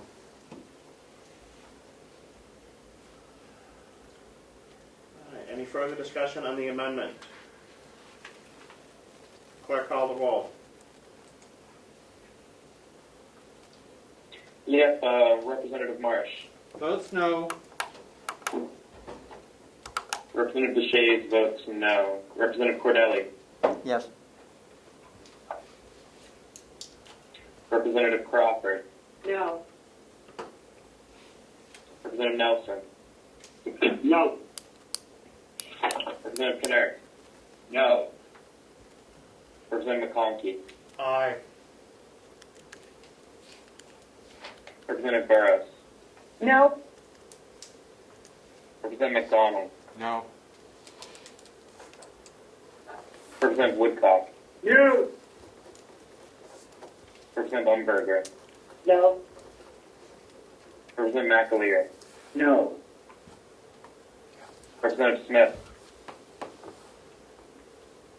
You're muted, Representative Smith. Sorry about that. No. Chairman Avalani. No. That amendment. The motion fails 12-2. Thank you, Representative Marsh. Yes, Mr. Chairman, I'd like to make a motion that we increase line 005 overtime by $500 as requested by the commissioners, and to fund it by reducing line 007, the CFO salary line, by $500, making it the amount $94,100, and leaving the bottom line for finance the same. Second. Thank you. Representative Point of Cordelli. order. Who's asking for a point of order? Brody. Representative DeShays. Representative DeShays. Sorry. Don't we already have a motion on the floor to approve the bottom line for 4105? Is this an amendment to that motion? That is correct. Yes, it's an amendment to the motion. Okay. Are you clear on the motion, Mr. Clerk?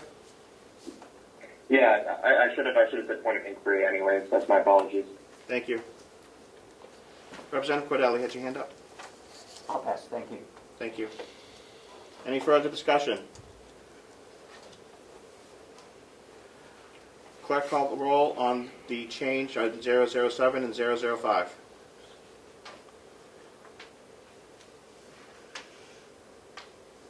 Yes, Representative Marsh. Yes. Representative Shays votes yes. Representative Cordelli. Yes. Representative Crawford. Yes. Representative Nelson. Yes. Representative Knirk. Yes.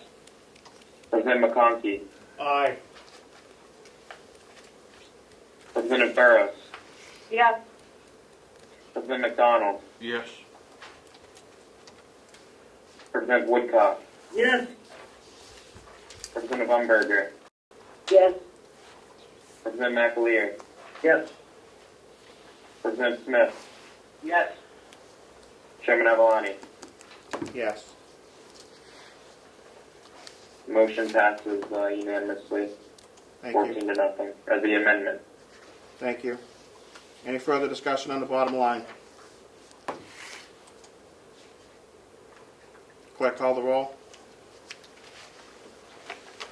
Representative Marsh. Yes.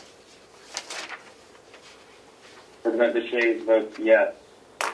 Representative Cordelli. Yes. Representative Crawford. Yes. Representative Nelson. Yes. Representative Knirk. Yes. Representative McConkey. Aye. Representative Burrows. Yes. Representative McDonald. Yes. Representative Woodcock. Yes. Representative Umberger. Yes. Representative McAleer. Yes. Representative Smith. Yes. Chairman Avalani. Yes. Motion passes 14 to nothing. Thank you. I'm going to call for a 10-minute recess so we can finalize the revenue numbers and the bottom line on the budget so we could pass that this afternoon, with everybody's indulgence, so they can work on that. Items to do on the budget. Everybody got those with suggested budget actions. 4112 is just a merging of those two lines. It does not change the bottom line. We can do that with a motion. Mr. Chairman, Representative Marsh. I move that we accept Attorney Andruzzi's request to merge salary lines 4112.007 and 4112.008. This does not impact the bottom line that we approved. Thank you. And Second. thank you, Representative McConkey. And just for clarification from the county attorney, where would you like that number to be, 007 or 008? 007. Thank you. That would be the designation for the merging of those two numbers. And what is the final number for the merging of those two lines?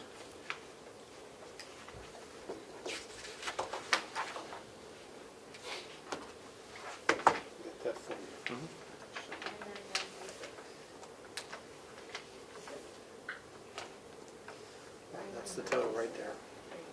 99736. 99736, is that the consensus so far? Thank you. 007 will be identified with 99736. We have a motion and a second. Any discussion? Yes, sorry, Chairman Avalani. I just got back. I just sat down. My apologies, I was a minute late. What was the exact motion again? The motion was to merge 4112.008 into 4112.007, giving a total of $999,736 with no change to the bottom line. 99,000. Yeah, 99,000. 99,736. Yep, that's what I said, 99736. Thank you. Okay, I got that. Thank you. Thank you. Any discussion? Clerk, call the roll. Representative Marsh. Yes. Representative Shays votes yes. Representative Cordelli. Yes. Representative Crawford has left the meeting. She had to go to another meeting. Representative Nelson. Yes. Representative Knirk. Yes. Representative McConkey, Aye. Representative Carroll. One. Oh, she's gone too. Oh, yeah. Representative McDonald, Yes. Representative Woodcock, Yes. Representative Umberger, Yes.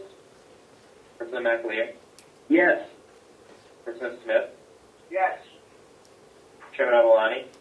Yes. The motion passes 12-0. Thank you. We need to reconsider the county attorney's budget 4110. I take a motion for reconsideration. So moved. Thank you, Representative Marsh. Do we have a second? Second. Thank you, Representative Cordelli. Representative Marsh, would you speak to your motion? Yes, the county attorney would like us to repurpose some of the line items, and we need to reconsider this so that we can do what she requested. Thank you. Any discussion? Clerk, call the roll, please. Yes, Representative Marsh. Yes? Representative Shays votes yes. Representative Cordelli. Yes. Representative Crawford. She's not here. Oh, she's not here. My apologies. Representative Nelson. Yes. Representative Canary. Yes. Representative McConkey. Aye. Representative McDonald. Yes. Representative Woodcock. Yes. Representative Umberger. Yes. Representative McAleer. Yes. Representative Smith. Yes. Chairman Avalani. Yes. Thank you. We are now reconsidering. Motion passes 12-0. Thank you. We're reconsidering 4110. Representative Marsh. Yes, at the request of the county attorney, we would like to reduce line 005, that's 4110.005 to $1, and increase 4110.007 by the same amount, giving a new total of $474,220 with no change to the bottom line.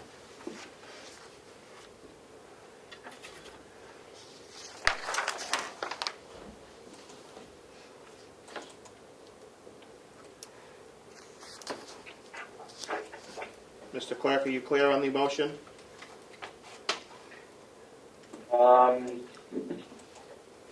I didn't get the whole dollar amount in the first, what's it called? The first line. 005 goes to $1. Okay. And 007, did you get that figure? Yep, 005 to $1, and then 007 to, you said it was 4, could you repeat that number too? 474220.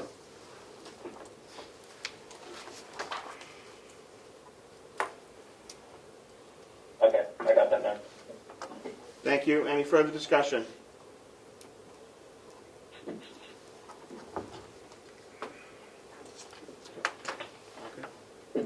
Clerk, call the roll. Yep, Representative Marsh. Votes yes. Representative Shays votes yes. Representative Cordelli. Yes. Representative Nelson. Yes. Representative Canary. Yes. Representative McConkey. Aye. Representative Burrows. Not here. Oh, yeah. Thank you, Representative Woodcock. Representative McDonald. Yes. Representative Woodcock. Yes. Representative Umberger. Yes. Representative McAleer. Yes. Representative Smith. Yes. Chairman Avalani. Yes. Motion passes 12-0. Thank you. I will accept a motion to reconsider the jail 6100. Representative Marsh. I so move. The purpose is to approve line items that there apparently was not a vote taken on. Thank you. Do we have a second? Second. Thank you, Representative McConkey. Any discussion? Clerk, call the roll. Representative Marsh. Yes? Representative Shays votes yes. Representative Cordelli. Yes. Representative Nelson. Yes. Representative Canary. Yes. Representative McConkey. Aye. Representative McDonald. Yes. Representative Woodcock. Yes. Representative Umberger. Yes. Representative McAleer. Yes. Representative Smith. Yes. Chairman Avalani. Yes. Thank you, everyone. Representative Marsh. Yes, I would move that we approve the 6 line item figures in the document suggested 2021 budget actions. I'll read them out if you'd like me to, so that we will have approved the line items that we failed to approve when we did this section of the budget. Thank you. Could you just identify that bottom line? The bottom line will remain unchanged at $3,488,267. Thank you. We have a first, Representative Marsh. Second was Representative Cordelli. Any discussion? Clerk, call the roll. Yes, Representative Marsh. Yes. Representative DeShays votes yes. Representative Cordelli. Yes. Clerk, Representative Nelson. Clerk, would you hold on for a second? Oh, Hold on for 1 second. what I want. Hold on for 1 second, Oh, yeah. please. Rob, what are we looking at? We're looking at section 6100, and we're approving this figure. 3469828. Right. 3469828. Yes. That's not a mistake. No. Okay. Did I state it wrong? You said 3488267. My mistake. The bottom line should remain unchanged at $3,469,828, and the 3 lines that we are approving the totals for, which we didn't approve before, are line 007, 008, 009, 010, 013, and 018. Thank you for the clarification, Representative Marsh. Mr. Clerk, are you clear on the new motion? Could you please vacate the last vote? Yeah, I can vacate the last vote. Thank and, you. Where's the last vote? Here it is. Let me get rid of this motion. What was the bottom line number again? It was, you said 3667962. The bottom line number for this section should remain unchanged. It's at $3,469,828. And we're approving the 6 line items that we did not approve in the section during our debate. Okay. Are we clear on, everyone clear on that motion? We have a first and a second. Clerk, call the roll on the unchanged bottom line. Yep. Representative Marsh. Yes. Representative DeShays votes yes. Representative Cordelli. Yes. Representative Nelson.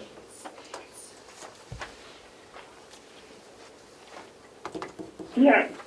Sorry. Representative Canary. Yes. Yes. McConkey. Aye. Representative Burrows. We're here. He's not here. Representative McDonald. Yes. Representative Woodcock. Yes. Representative Umberger. Yes. Representative McAleer. Yes. Representative Smith. Yes. Chairman Avalani. Yes. Motion passes 12-0. Okay, I believe the next item on the agenda is to go to the estimated revenue. So at this point in time, I think that we would want to approve the line items other than the income from taxes line in section 4000.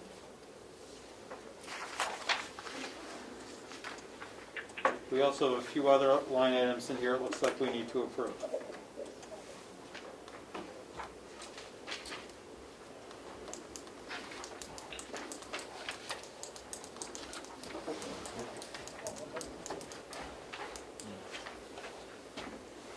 I'm looking at this time for a motion to approve the income lines,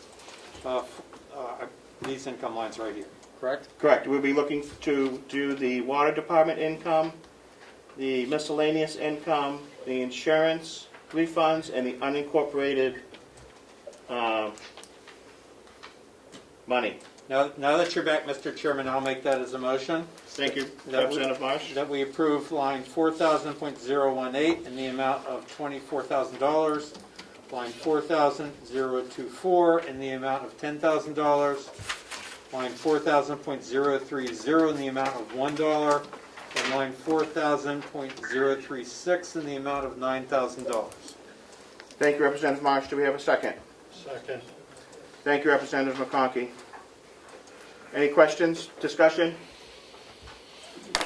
Representative Can you Woodcock. repeat the bottom line again, please? We're not voting on Repeat the it. bottom line again, please. We're not voting on a bottom line. We're voting on 3 line items. Representative Woodcock, we're voting on lines and department. You all set? You all set? Good. Okay. Any further discussion? Clerk, call the roll to approve those revenue. Representative Myers. Yes.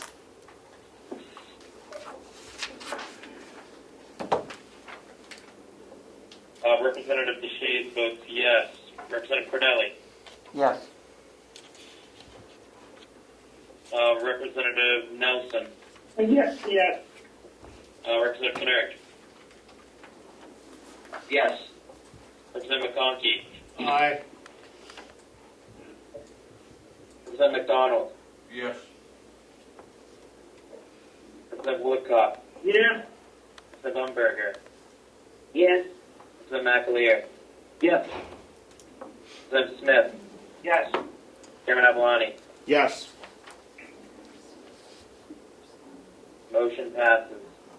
Thank you. I need a motion to reconsider the capital reserve 9285. So moved. Thank you, Representative Cordelli. Second. Thank you, Representative McConkey. Any further discussion? Clerk, call the roll. Yes, Representative Marsh. Yes. Representative DeShades votes yes. Representative Cordelli. Yes. Representative Crawford. She's not here. Representative Nelson. Yes. Representative Kinnick. Yes. Representative McConkey. Aye. Representative McDonald. Yes. Representative Woodcock. Yes. Representative Umberger. Yes. Representative McAleer. Yes. Representative Smith. Yes. Chairman Avalani. Yes, thank you. The reason I asked for this Thank you. The reason I asked for this reconsideration is there could be a potential for savings in possible water and sewer programs coming forward. I would request that the delegation remove the $50,000 from of what we appropriated to leave the line at $150,000 that is currently in there, and to repurpose that name as just have it for a capital reserve without a designation for a program, for a project. Representative Marsh. I'll second the motion. Thank you. Actually, you want to make the main motion. Okay, if you want me to make the motion, I'll do that. Please. Thank you, Representative Marsh. Do we have a second? Second. Representative Cordelli, thank you. If I can speak to the motion. Please. We've been advised that there is going to be money coming from the federal government to various political entities, including counties in the state of New Hampshire, and we have a shovel-ready project ready to go, which we will be able to fund once we receive that money, and we don't need to pay for it twice. Thank you, Representative Marsh. Ms. Siemens. Thank you, Mr. Chairman. As to your motion of not funding it, I think that would be appropriate. But as far as changing the purpose or the name of a capital reserve, That, I do believe that requires a public hearing. I believe you're correct about that. We can do that later. It's already established, it's set aside as a trust, the 150 stays there for that purpose, but the purpose can't change without a public hearing. Okay. So leave it 150. Mr. Chairman, I withdraw my motion then and make a new motion. To the second, we withdraw a second?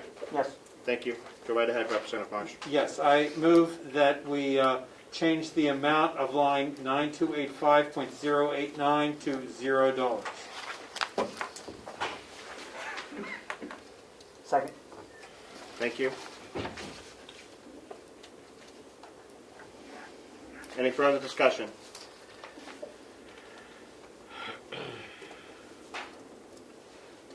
And that is a total $0, is that correct? Yes. That's the money we're appropriating now.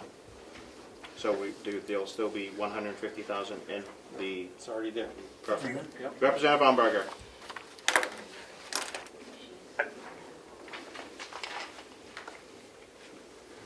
We can't hear you, Representative Umberger. You are muted. Thank you. I'm sorry. So what you're saying is that you are taking the 50,000 out of 2021 budget. And so are we going to change the name of the capital reserve account? We may have to do that at some Or- point in time, but we have to have a public hearing to do that, and we did not notice that. Why do you have to have a public hearing for that? Go ahead. Representative Umberger, Melissa Siemens, I would have to look up the applicable RSA, but in order to change the purpose or the name of an expendable trust or a capital reserve, it requires a public hearing. That's how it was established in the first place. We were required to have a separate public hearing on the capital reserve establishment. And it was stated specifically when it was established that it was for the water tower. I remember we did that. Yep. So we'd have to go through that process. Okay, so we will still have 150,000 in this capital reserve account. Yes. Yeah, it's in a separate. Yes, Representative Umberger, for that stated purpose as well. Okay. Yeah, so my apologies to the delegation All for right. the incorrect information that I stated. Apology accepted, Mr. Chairman. Thank you, Representative McConkey. We have a motion and a second. Any further discussion? Representative Umberger. So I just want to make sure that we're zeroing down our contribution for this year. That is correct. Thank you. Thank you. We have a motion and a second. Seeing no further discussion, clerk call the roll. Yep, Representative Marsh. Votes yes. Representative Deshays votes yes. Representative Cordelli. Yes.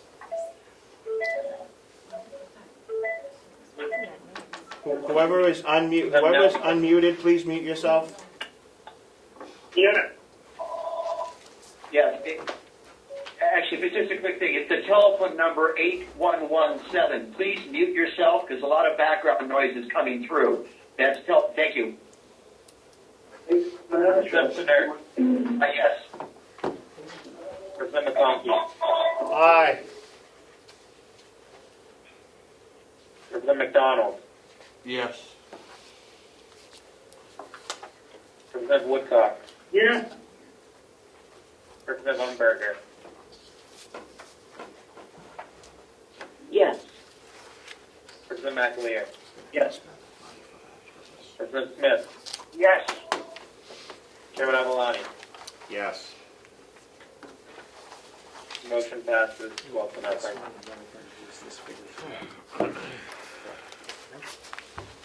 Representative Marsh. Yes, I would like to move that we approve, going back to the revenue section again, section 9000.061, general fund accounts interest income. I move that we approve that line in the amount of $700. Second. Thank you, Representative Marsh. Thank you, Representative McConkey, for the second. Any further discussion? Clerk, are you clear on the motion? What was the line item again? 9000.061. Interest income. I got it. Thank you. Thank you. Seeing no further discussion, clerk call the roll. Representative Marsh. Votes yes. Representative Shays votes yes. Representative Cordelli. Yes. Representative Nelson. Yes. Representative Knurr. Yes. Representative McConkey. Aye. In the education that that included doing some. Umberger, we can hear you. Thank you. Representative McDonald. Yes. I don't even know what I just voted. Here you on. I muted again. Thank you. Representative Woodcock. Yes. Representative Umberger. Yes. Representative McAleer. Representative Smith. Yes. Chairman Avalani. Yes. This one next. Passes 12 to 0. No. Thank you. 200 grants. Two, we did the expenditures to the jail. And this is the revenue side.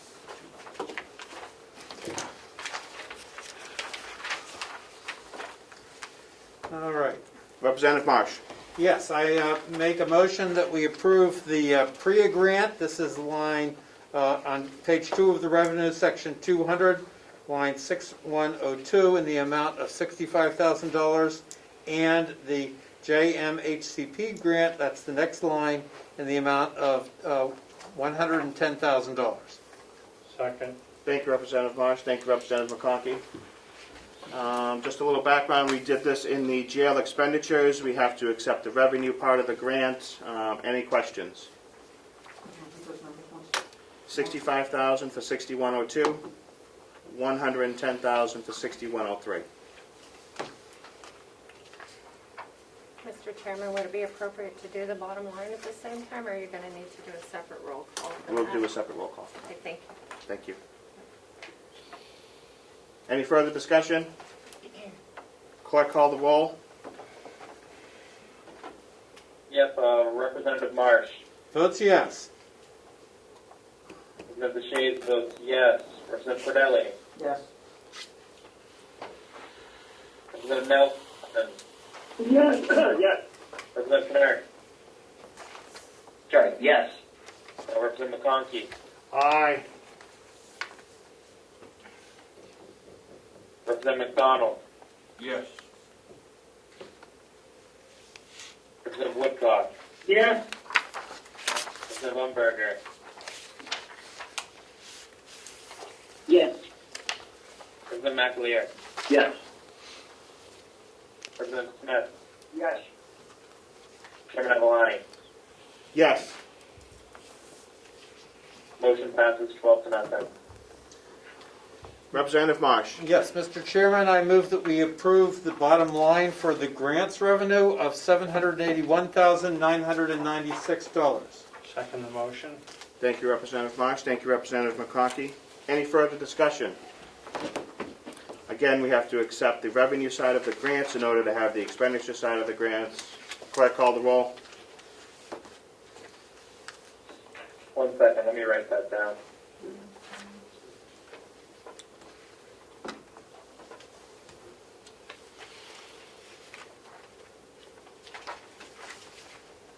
Okay, Representative Marsh.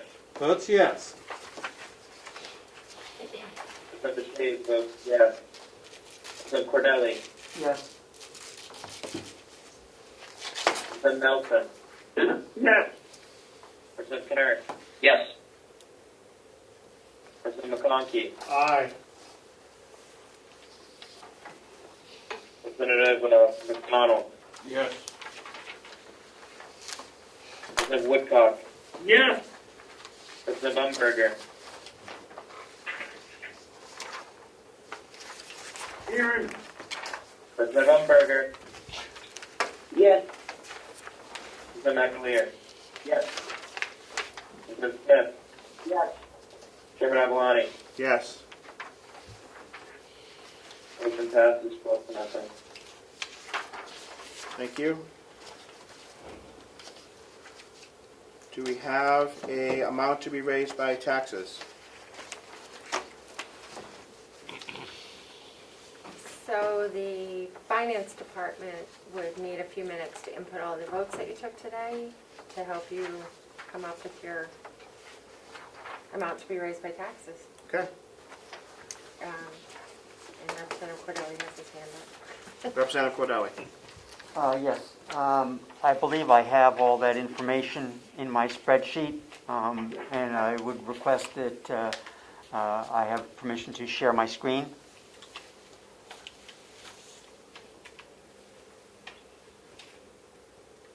To what would be the accomplishment that you would like to have? What is the outcome you'd like to have, Representative Cordelli? I have in my spreadsheet available, I've got total expenditures, which I now believe is $34,679,225. 34679,225. Revenue without, and I have plugged in an estimated surplus amount or undesignated fund balance amount of $2,200,000, so that we are at zero tax increase. Actually, it's a few dollars below last year's income from taxes. Thank you, and while I appreciate all the work you do on the budget, I think it's important that we have the numbers from the finance office to verify yours as well. I agree. I would just like to share this on the screen if I could. We have the capability. Oh, we do? It's your call, Mr. Fantastic. Go right ahead, Representative Cordelli. I didn't know we could do that. Can we have the finance department verify those numbers while we're sharing? While you're sharing, absolutely. I will get after that. Okay. Thank you. You're welcome. I did not know we could have individual people do that. Yeah, Yep. you certainly can. Yeah, we've done that in here. Okay. I can do that.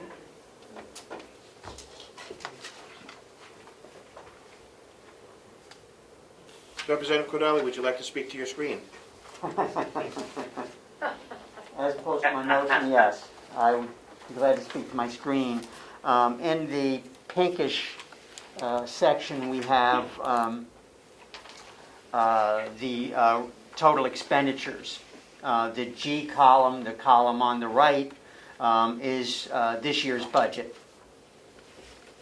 So the bottom line there for the general fund, grants, and nursing home is $34,679,225. $679,225. Get it right eventually. We then have in green, the revenue section. And I believe the general revenue, not including taxes, income from taxes or surplus, is $2,179,204. The federal grants is $781,996, and the nursing home revenue is $11,886,920. I had then, for estimating purposes, plugged in $2,200,000 from the undesignated fund balance, which brings the total revenue with surplus to $17,048,120. and the income from taxes thus would be $17,631,105, which is approximately $14,000 less than we collected from taxes in 2020. And the new total revenue does match the total expenditures in my spreadsheet. And I would point out, I'm just scrolling down, some information related to use of the fund balance. The audited fund balance from 2019 is $4.563136. The unaudited amount that I had from prior spreadsheets, looking at the 220 actual expenditures versus budget, was $1,800,390. So if we want to include the audited and unaudited amounts in the undesignated fund balance, there would be $6,363,526. If we use $2.2 million for tax reduction purposes, it leaves an undesignated fund balance total unaudited of $4,163,526. And comparing that to other estimates of what should be in the undesignated fund balance. Last year I had contacted DRA and they pointed me to two things. One, the 2017 financial audit from our auditors, which indicated we should have a 3-month balance, or 25% of the expenditures in the undesignated fund balance. Going down, Government Financial Officers Association was the other thing that they pointed me to, and they recommended a 2-month figure in the undesignated fund balance or surplus. Wolfboro, I understand, has a policy of maintaining 10%, and Moulton Borough 12%. The 2019 financial audit, when we reviewed that with Melanson, they indicated a 2-month balance would be ideal. They said the current balance, which was at that point the audited $4.5 million, would be okay.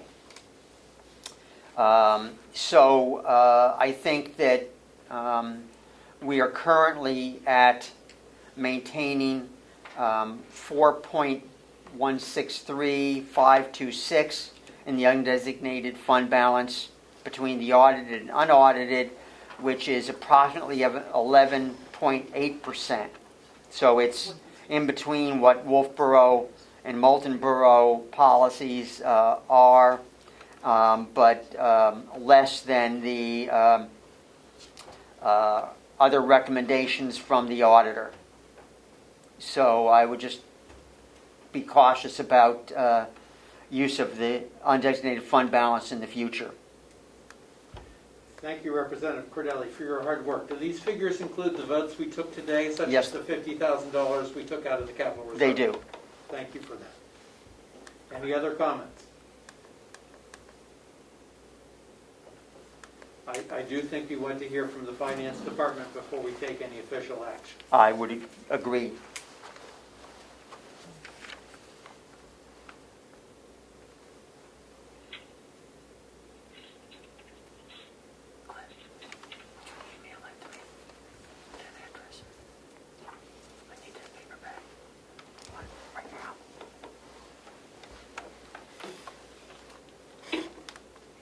In the meantime, while we're waiting for finance, thank you, Glenn. That's a great presentation. Thank you.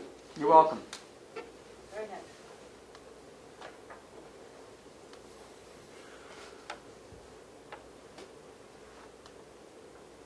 think we should all be proud of ourselves. That looks considerably better than the budget looked like when we received it.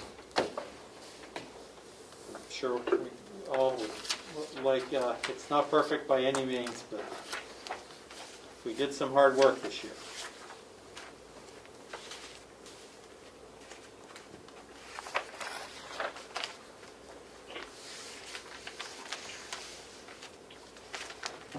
Mr. Chairman, may I ask Representative Cordelli a question? You may.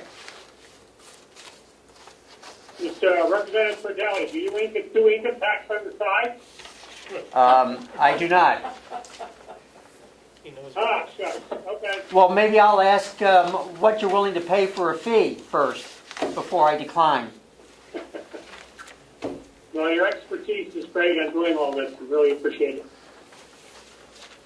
The representative would have to confer with his better half. Always.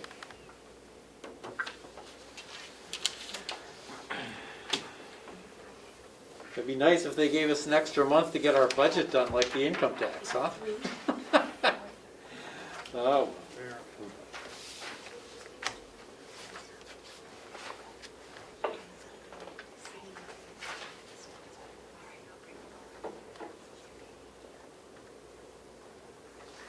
While we're waiting, I want to apologize for my having to talk on the telephone, but it was the deputy speaker that was calling, and so I thought I'd better talk to him. If you don't, I'm sorry that Mr. Chairman? I had to do that. Thank you, Mr. Chairman. I accept your apology, Representative Unberger. We certainly understand. Is that a new job function, accepting apologies today? I'm woke. I got a phone call in that regard in the middle of the hearing not too long ago and got chastened on Twitter for it, but whatever, these things happen. Our chairman has returned and we still have not heard from the finance office.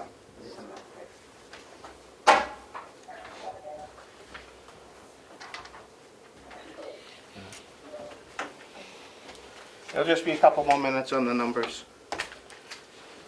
So we'll just move into a little bit of other business. Certainly. Does anybody have any other business to come before the delegation?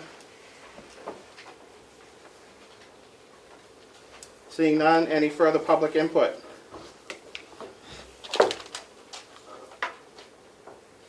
Anybody in the chat? There is no one in the chat.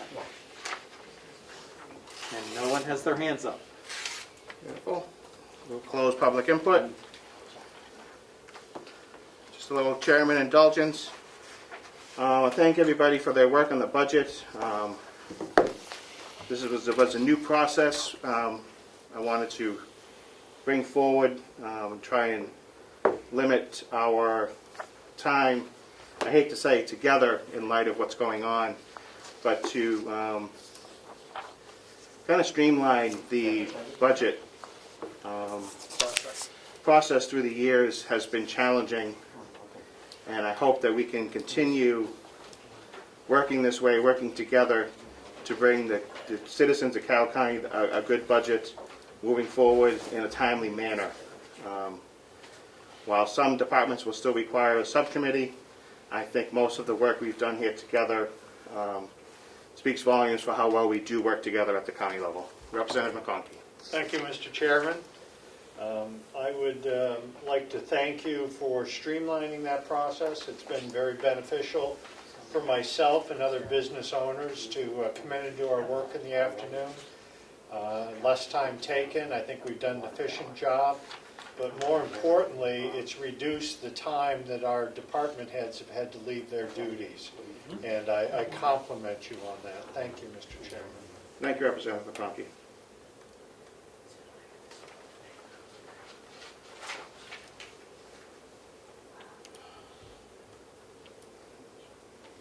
I think that's it, so we'll just wait a few more minutes and we'll have our finalized numbers and revenue numbers and everybody's numbers. And we'll be good to go.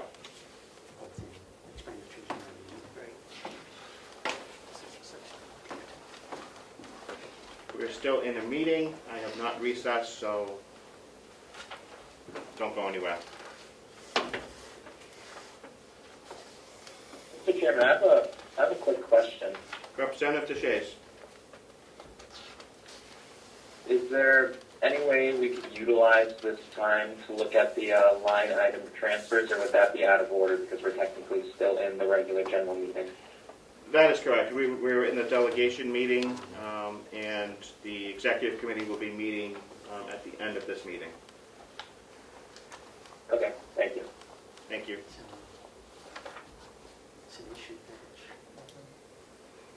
I think we only have 2 transfers that we need to approve, and that should go relatively quickly. I appreciate everybody's indulgence for getting this done earlier, and make sure that we're done today, so we're not coming back at a last minute, because we do not have any Concord sessions coming up other than April. And I would hate to have to come back at again.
Does anybody have a harmonica?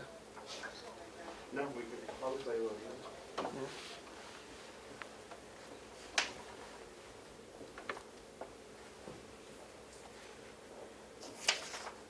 Do we have any stand-up comics out there that could tell us a few stories? The county attorney? No, no, I'm not that no. funny. No, okay. How about a salty story? Do you have any lawyer jokes?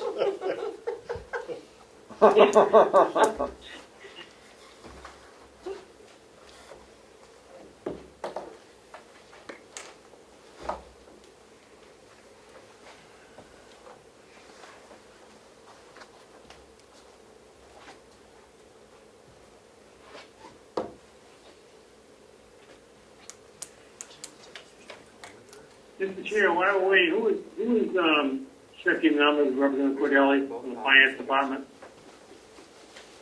Sorry, could you say that again, Representative Woodcock?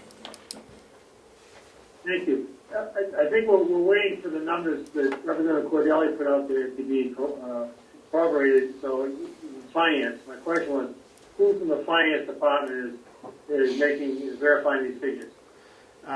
We have our finance director and Ms. Siemens are reviewing the changes that we've made today and making sure that we get the correct number for income from taxes and our use of undesignated funds matches. Was that Mrs. Armstrong? Is that the one? Correct. Okay. Thank you. You're welcome.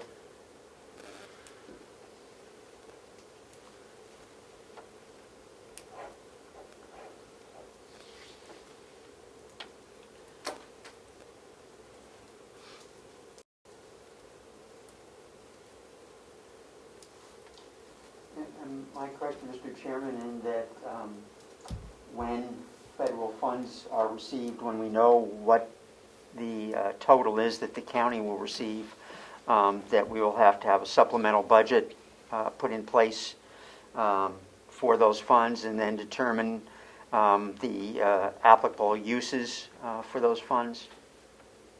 That is correct, Representative Cordelli. We would technically have to have a public hearing to accept those funds. and then we would assign those to a line for revenue, and then we would follow the strings that are attached with it to use the money in an appropriate manner. The delegation would be the thing.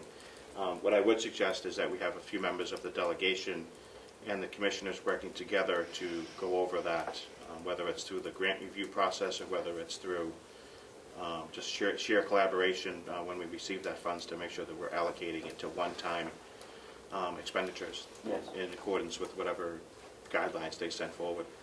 I think that would be an excellent use of our time and money, seeing it as all taxpayer money. And we should be good stewards of.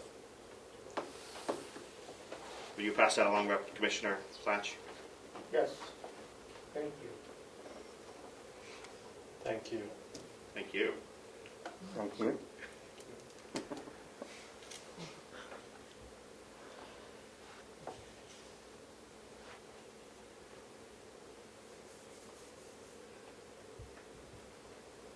Anything else, John? Good, kind of quiet. Taking it all in? Just waiting for the members to get there. How about them Red Sox, huh? Well, actually, I was thinking the Patriots. They're spending a whole lot of money. Yes. Belichick, we trust.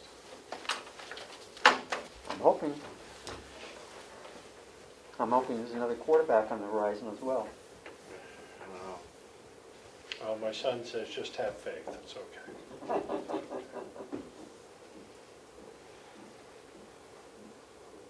Well, I see the Red Sox hired a cheater back, so I thought that was important. The manager. Yeah. Cheater. Who had been run out for the cheating scam when he was with the Braves, whoever he was with. Just the Astros. Yeah, and then we brought him back. Outstanding. Yeah. But we can't give Pete Rose a Hall of Fame. No. Gosh, no. Not So wait till it's posthumous. maybe. Maybe. Maybe.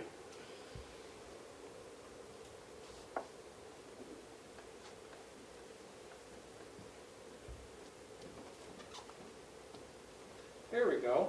Okay.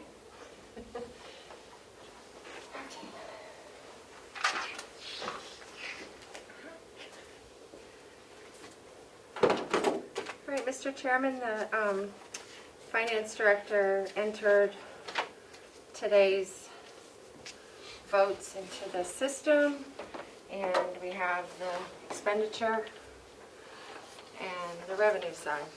Beautiful. Thank you. So you'll have your bottom lines that have been Thank you. checked and rechecked. Could we make sure that copies get out to the people on Zoom so they have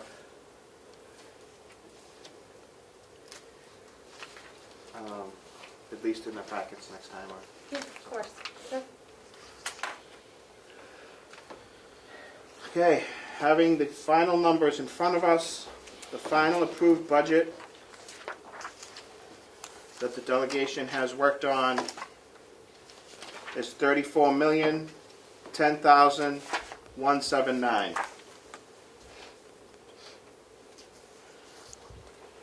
I will take a motion to approve that expenditure total. So move. Second. Thank you, Representative Marks. Thank you, Representative McConkey. Do we have any further discussion? Could you repeat the number just one last time? 34,010,179.00.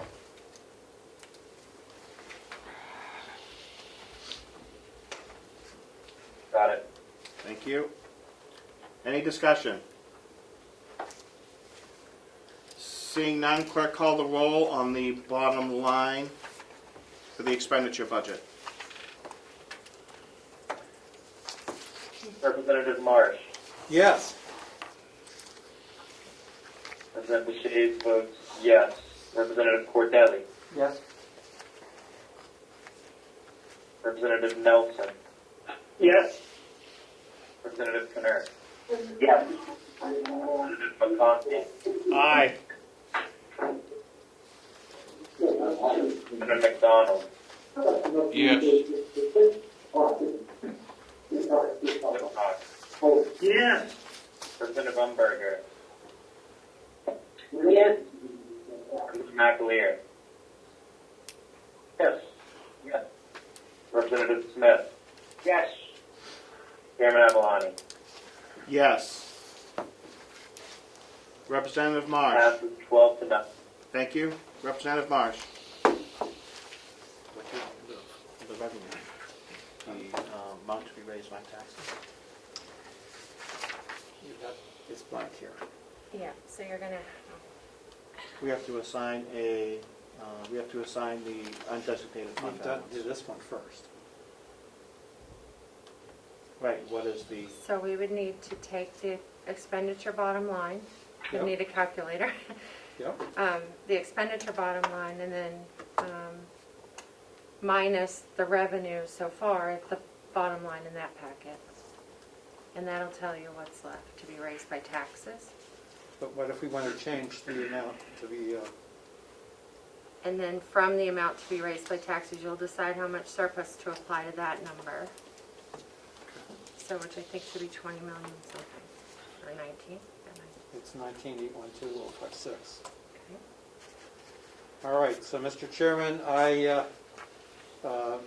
move a preliminary number of the amount to be raised by taxes in the amount of $19,812,812,056. Because that's the expenses minus this revenue figure at the bottom. correct, you want to assign we need to assign we need to assign yes, we need to assign the undesignated fund balance so we can get the final amount to be raised by tax. So we then subtract that number from this, and that's the amount we raised by taxes. Correct, so we should I'm looking probably, at $1,550,000 from the undesignated fund balance. And that would lower the income from taxes to $17,612,059. are you using the The expenditures of 010 and the revenue of 14198 123?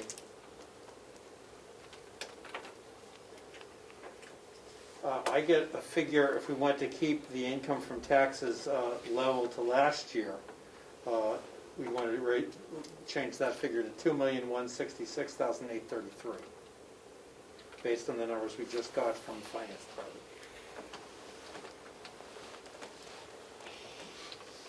Discussion.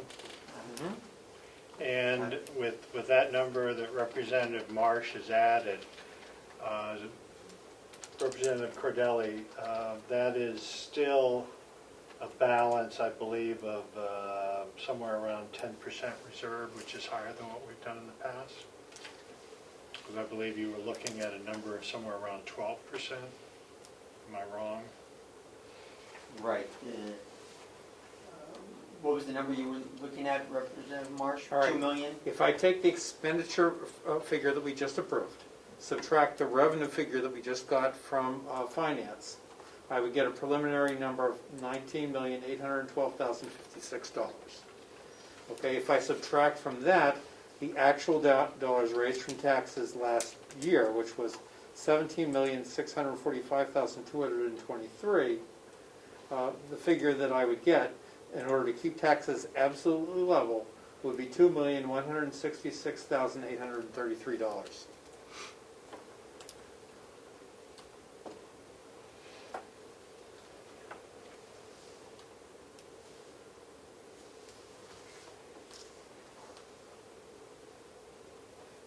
You all set on that one? Representative Cordell? Yeah, I'll have to go back and, yeah. Thank you. I'll have to look at those sheets. Okay. Thank you. So you want me to move this number for you? I would like you to move that number for there, please. All right. Mr. Chairman, I move that we reduce the line item 100.9500.007, surplus to reduce taxes, that we reduce that from the Commissioner's recommended amount of $2,400,000 to the amount of $2,166,833. Thank you, Representative Marsh. Do we have a second? Second. Thank you, Representative McConkey. Mr. Clerk, are you clear on the motion? Could you just repeat the line number is 100.95. 00.007. Got it, thank you. Any discussion?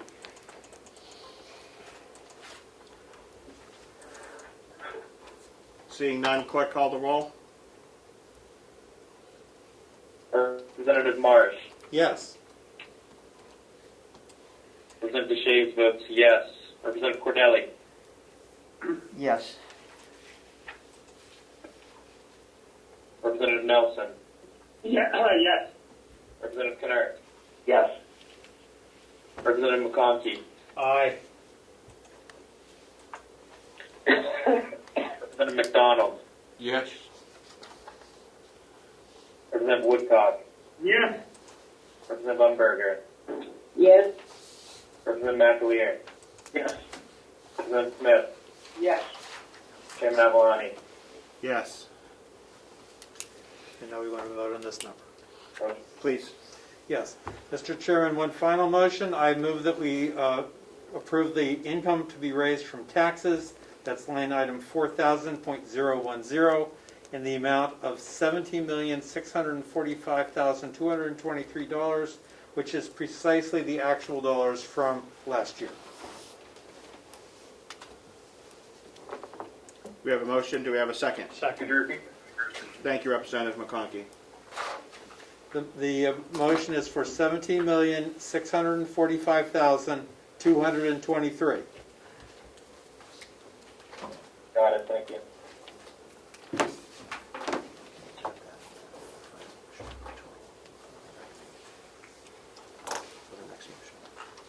Yes. We have a motion and a second. Do we have any discussion on the amount to be raised by taxes? Seeing none, clerk call the roll. Representative Marsh. Mr. Chairman, can I ask that we pause for a second because I think I may have made a mistake. Sure. Do we need to include this figure here too? On our next motion. Because then we would reduce this number, or we can reduce this number by that amount. And it will balance, because we haven't included these figures.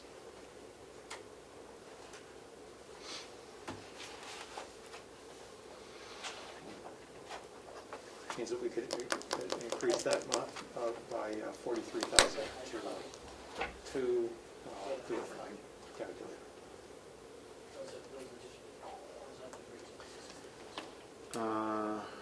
Representative McConkey, would you remove your second? I would be happy to remove my second, Mr. Chairman. Thank you, Representative McConkey. Representative Marsh, would you remove Yes, your I first? removed Thank you. the original motion because I made a math error.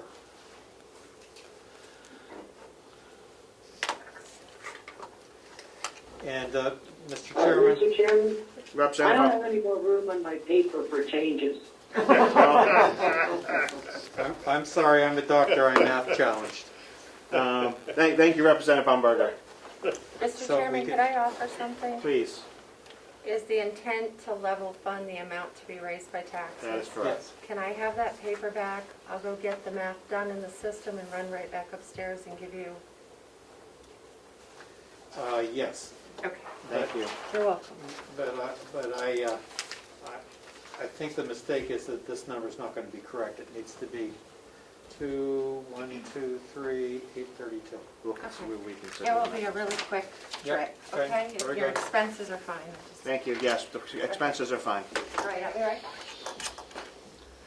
We're still in our meeting. We're not going to recess. There's just be a quick adjustment to those numbers. Is that the expenditure? Thanks. Safe travels, Joe. Thank you, gentlemen. Take Joe, care. good luck. Hope everything's going well. And thank you for your help today. We would have been a little better prepared, but I spent 12 hours at Dartmouth yesterday, so. No worries, buddy. Good luck with everything.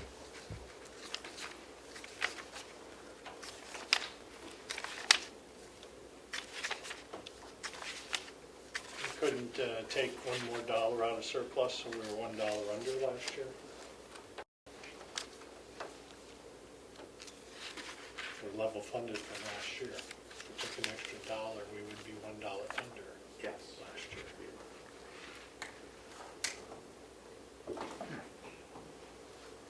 Yeah, I have some questions afterwards, Glenn.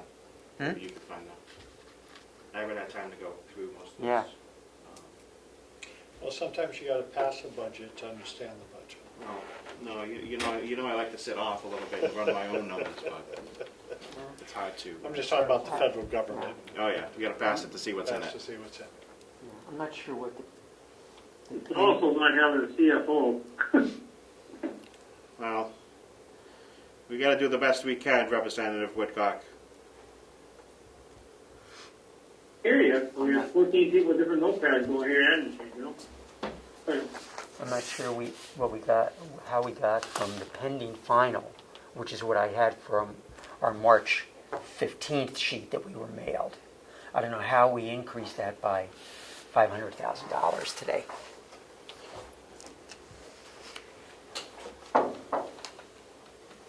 You mean decreased?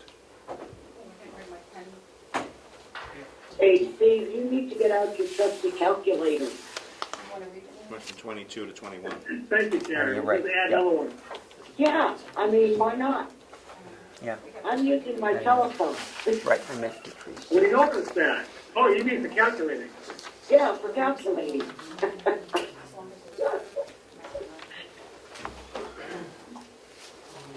Yep.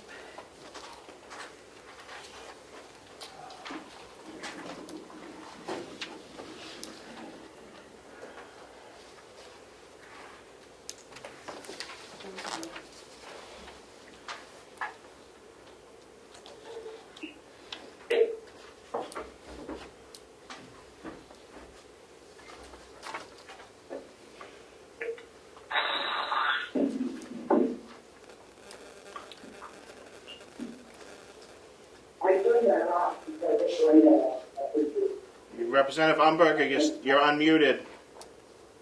I don't know if I can handle one more apology today.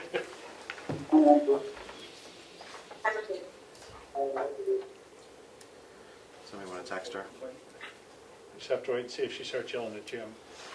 Representative Umberger, you're still unmuted.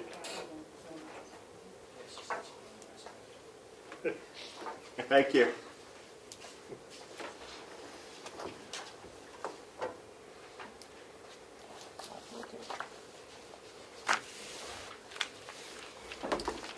The other question you have to ask is how we reduced it by 1.5 million and only moved the surplus down 300,000.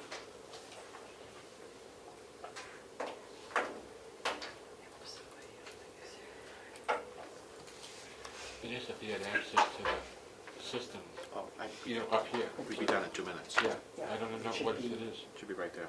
Yeah. We've been talking about that for at least 5 years. Really? Yeah. You gotta understand the day's coming, you just need to wait. Just wait. Patience. Patience is a virtue.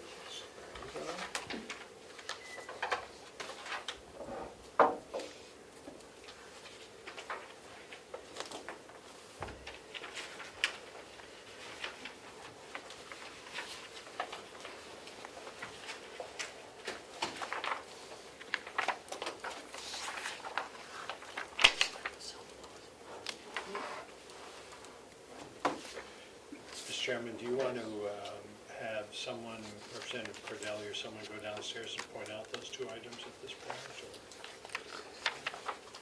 Which You were speaking of your question on reduction over that date. No, I think it's had some of the revenue, we lost some of the revenue. Okay. Last year. Yeah, there was drops. Yeah, there was some big drops, I think, and one of them was in jail. Down quite a bit. Yeah. They did reduce their. Jail, farm. Yeah. Federal grants are also down quite a Yeah. bit too. That's for 21, those can be put off.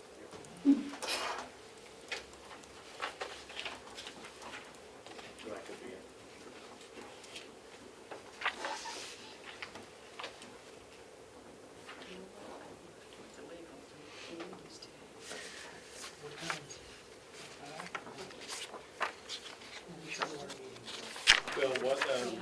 I'm sorry to interrupt you, but what level is your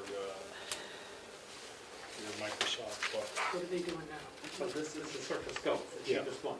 That's just the Go, and that works well for you? Chairman McCarthy. Okay. Could I, since you guys are waiting for something, could I ask you to recess for about 10 minutes so we can, we need to have a public meeting? Can we do a quick meeting? Was that posted? Is that, yes. Yes, it is. How was it posted? Was it posted at the conclusion of the delegation meeting? It was posted for any other business that we see fit after meeting, but we have to have this stuff done by 5. So do you think you'll be done? Oh, it's great. Okay. If you're going to be done, then we have 10 minutes. Yeah, we'll be.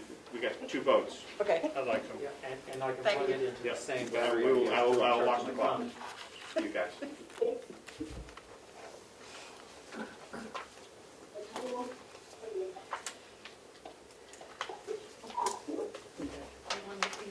I didn't get the cheapest go, they were too low, so I got the one with the higher storage. Not because it had more storage, just I said. Yeah, I've owned versions of that. I've always been Representative McAleer, you're unmuted. Yep.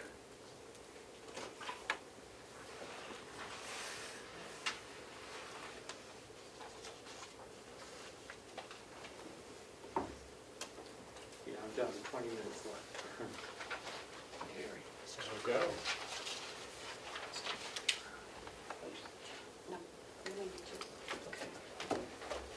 Okay, the top line of page 1 and the top line of page 3.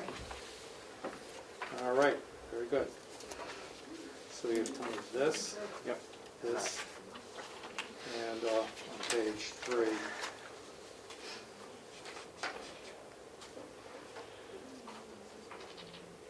That doesn't make sense. That doesn't make sense. This doesn't add up correctly.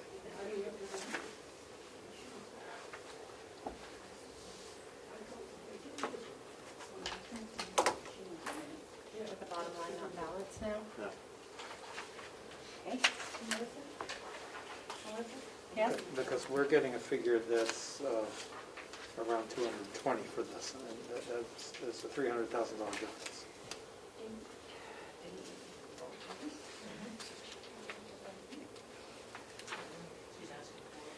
What is your grand total bottom line in that package?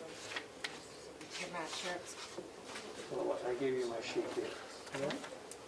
Yeah, this is the figure that we got.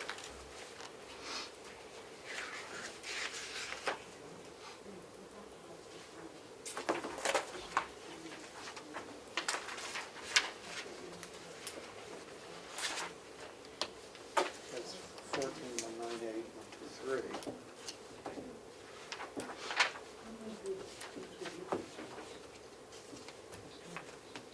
The grand total in that package doesn't match your,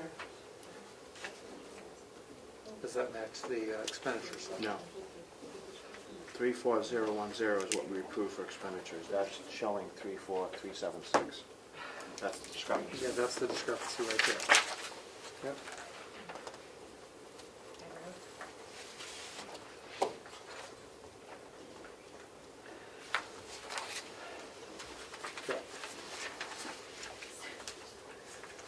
So we can figure this out for ourselves then.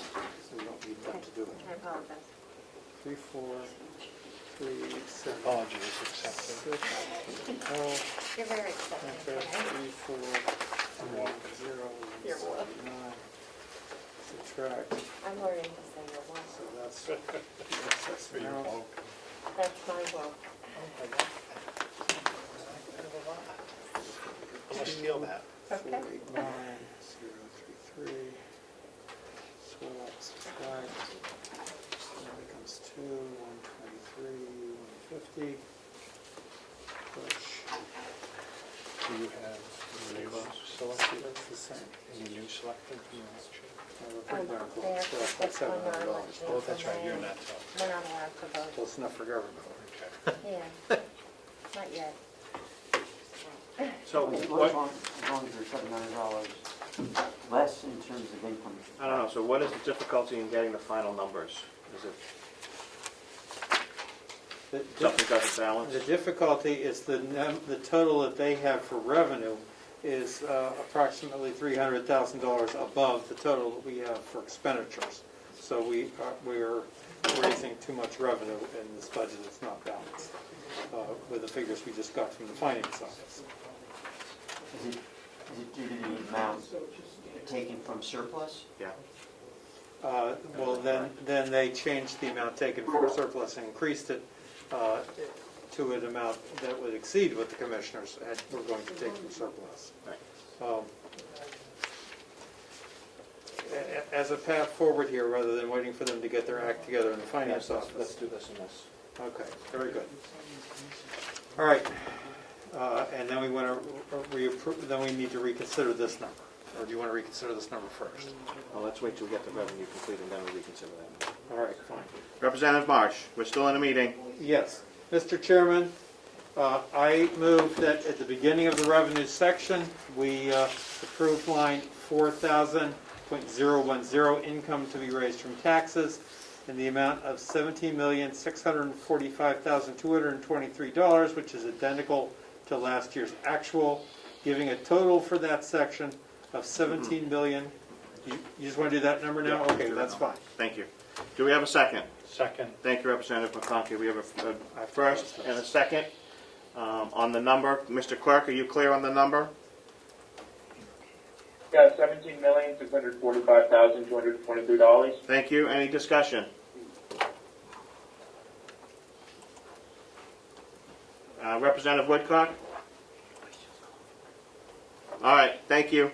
Having a first and a second, seeing no further discussion, clerk call the roll on the amount to be raised from taxes of $17,645,223. Yep. Thank you. Representative Marsh. Votes yes. Representative Shades votes yes. Representative Cordelli. Yes. Representative Nelson. Yes. Representative Kinner.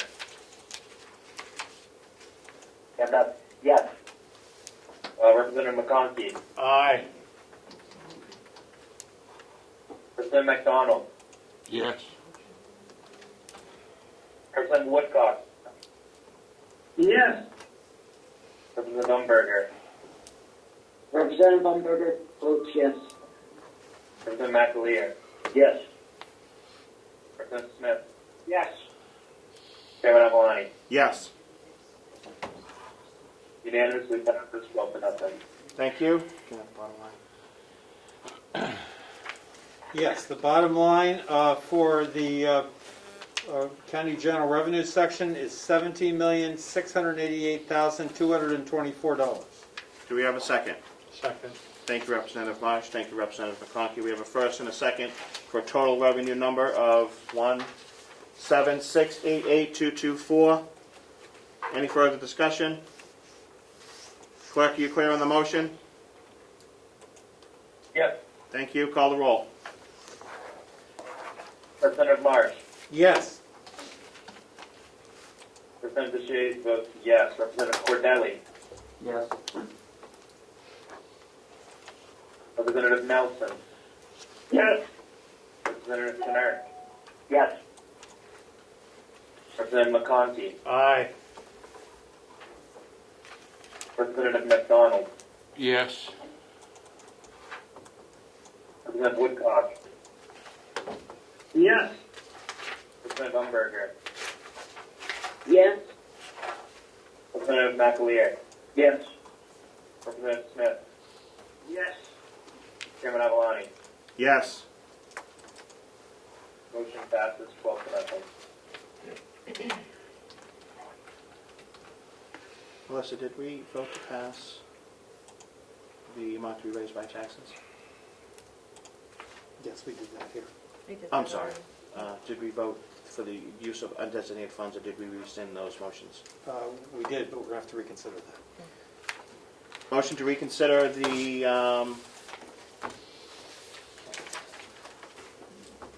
Representative Marsh. Yes, Mr. Chairman, I move that we reconsider the surplus to reduce taxes section of the budget. That's 9500.007. We have a Motion and a second. Second. Thank you, Representative Marsh. Thank you, Representative McConkey. Any further discussion on that reconsideration motion? Clerk, call the roll. Representative Marsh, Yes. Representative Shays votes yes. Representative Cordelli, Yes. Representative Nelson, Yes. Representative Pinner, Yes. Representative McConkey, Aye. Representative McDonald, Yes. Representative Woodcock, Yes. Representative Umberger, Yes. Representative McAleer, Yes, but I must excuse myself. Thank you. Yep. Representative Smith, Yes. and Chairman Avalon. Yes. This number two. No, we Motion don't. passes 12-0. Thank you. Representative Marsh. Yes, I move that we adjust line item 9500.007 surplus to reduce taxes to the amount of $2,123,132. Second. Thank you, Representative Marsh. Thank you, Representative McConkey. Any further discussion? Clerk, are you clear on the motion?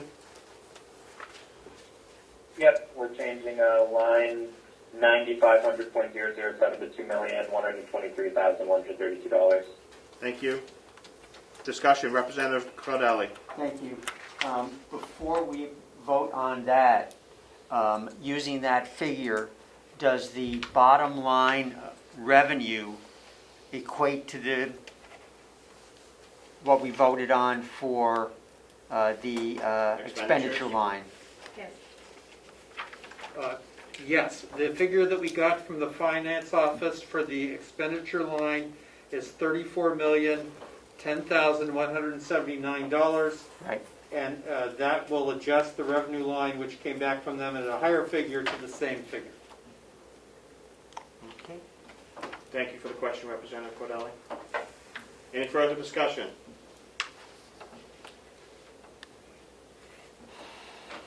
Clerk, call the roll. Representative Marsh, Votes yes.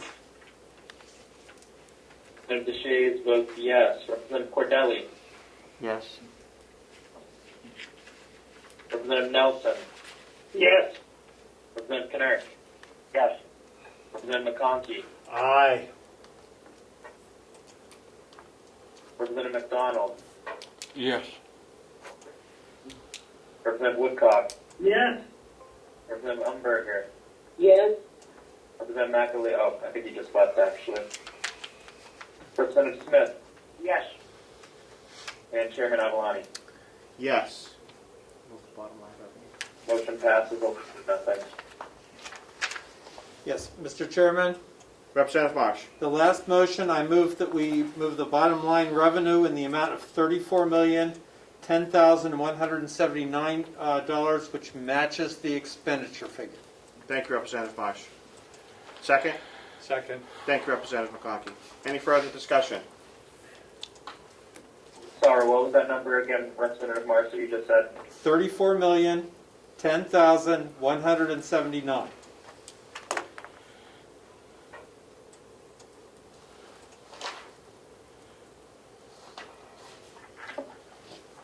I got it, thank you.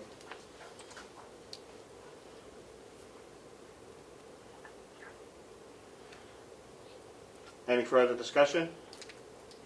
Clerk, call the roll. Yep, Representative Marsh, Yes. Representative Shays votes yes. Representative Cordelli, Yes. Representative Nelson, Yes. Representative Pinner, Yes. Representative McConkey, Aye. Representative McDonald, Yes. Representative Woodcock, Yes. Representative Umberger, Yes. Representative McAleer, oh, he's not here, my apologies, Representative Smith, Yes. and Chairman Avalani. Yes. Motion passes 11 to 19. Thank you, and thank you, everyone. Please say the expenditure packet while you're wrapping up. Sure. Instead of moving to adjourn, I'm going to move to recess, just in case we need to come back for any adjustments to this budget, in case we've made any mistakes. So as of right now, we are in recess until the call of the chair, and I thank everybody for their indulgence today and their hard work on this budget and the new process that we've done. We are in, the delegation meeting is in recess. People in the executive committee, please stay on this Zoom call. We will be taking attendance and moving to line item transfers. 4:28 p.m. Glenn, I want to give that package to Melissa and take that downstairs when you're done. Okay. Yeah. Thank you, Representative Woodcock. Thank you, everyone. Have a good night. Thank you, Lino. Thank you. I'll call the executive committee to order. We have 4:29 p.m.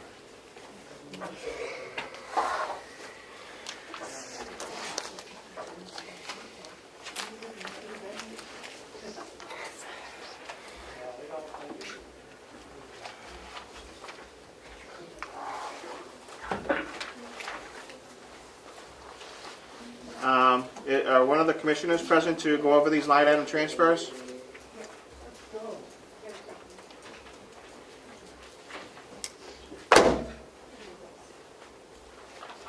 Mark, you got your jacket. Thank you so much. You're welcome. Looking for trash. Yep. We have request 2021-1. We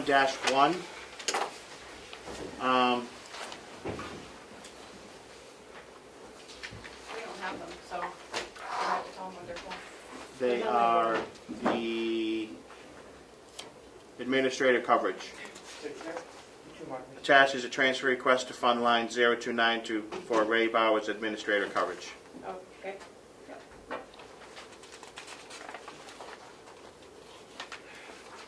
So the question I have is why we didn't do this through the budget process.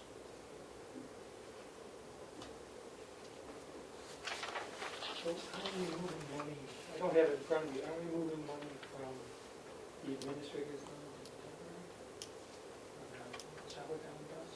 It's coming out of the salary. I don't. Why didn't go through budget? I guess the true answer is that the nursing home didn't send it over to us until this week. I don't think that they thought about where that $1,500 or $500 a week was coming from.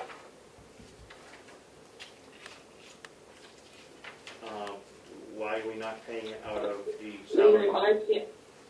I'm sorry. I can't hear Commissioner McCarthy. I can't hear just Commissioner McCarthy, I'm sorry. Okay. Yeah, can we just see it for a second? see it? Can we see it? And Mr. Chairman, the issue is that you can't pay a contractor out of a salary line. Yeah. I don't know, would you like me to pass that down? So you're moving it to other fees and services? Yes. That was the. Okay, now I remember, okay. Okay, that makes sense to me. No. Yeah. Because he's a contractor and they're not taking social security. So that's Right. Correct. Okay, that's fine. Okay.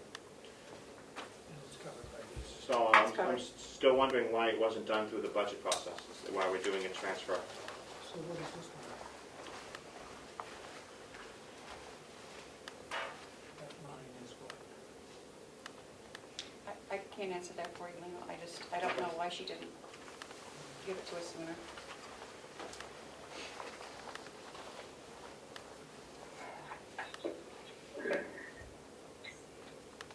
I'm not sure if they thought about it during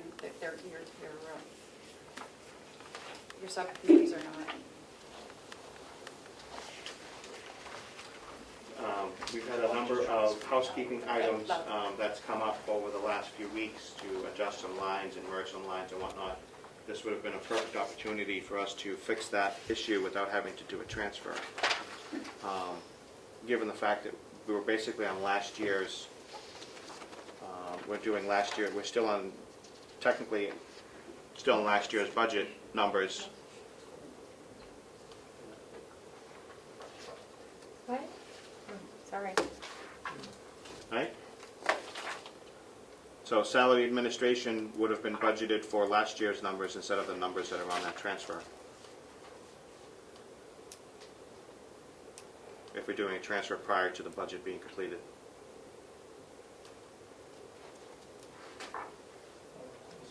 Yep. Yep.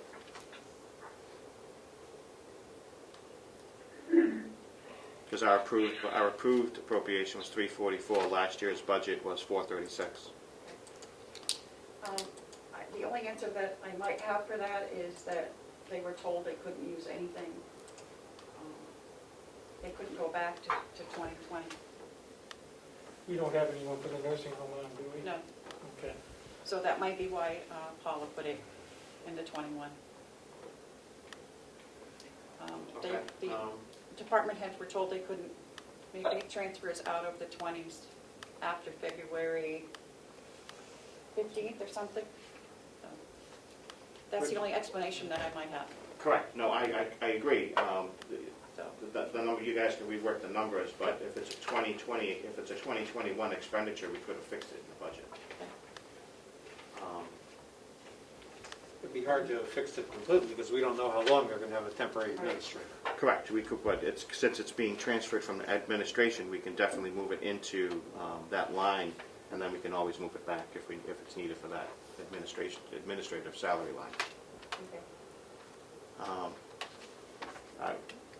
Is it a monthly fee, or is it a weekly fee, or is it? I'm assuming it's a monthly because we've only paid him once. We paid him for February. So it's monthly. He gets $500 a week if he needs it, if he's here. If it's over, two or three times, then it goes up to $2,500. Okay. I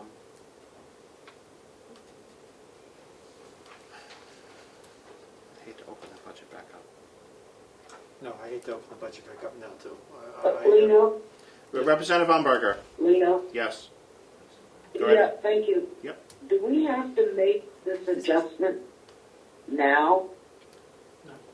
I mean, can we not wait on this until later on, or did I hear Terry saying that they don't have any money to pay this?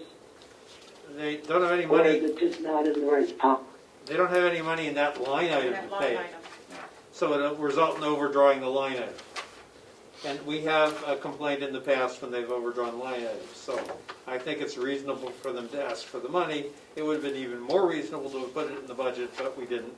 And we could have done that half an hour ago, but we can't now. Bingo. So this is a new line item, is that correct? No, it's an existing line item for other fees and services that we funded At $30. at $30 because that matched their actual for the prior years. And now they're using it to pay the temporary nursing home administrator. So they want to transfer it out of Howie's salary line to that line so that they can pay him, which they need to do.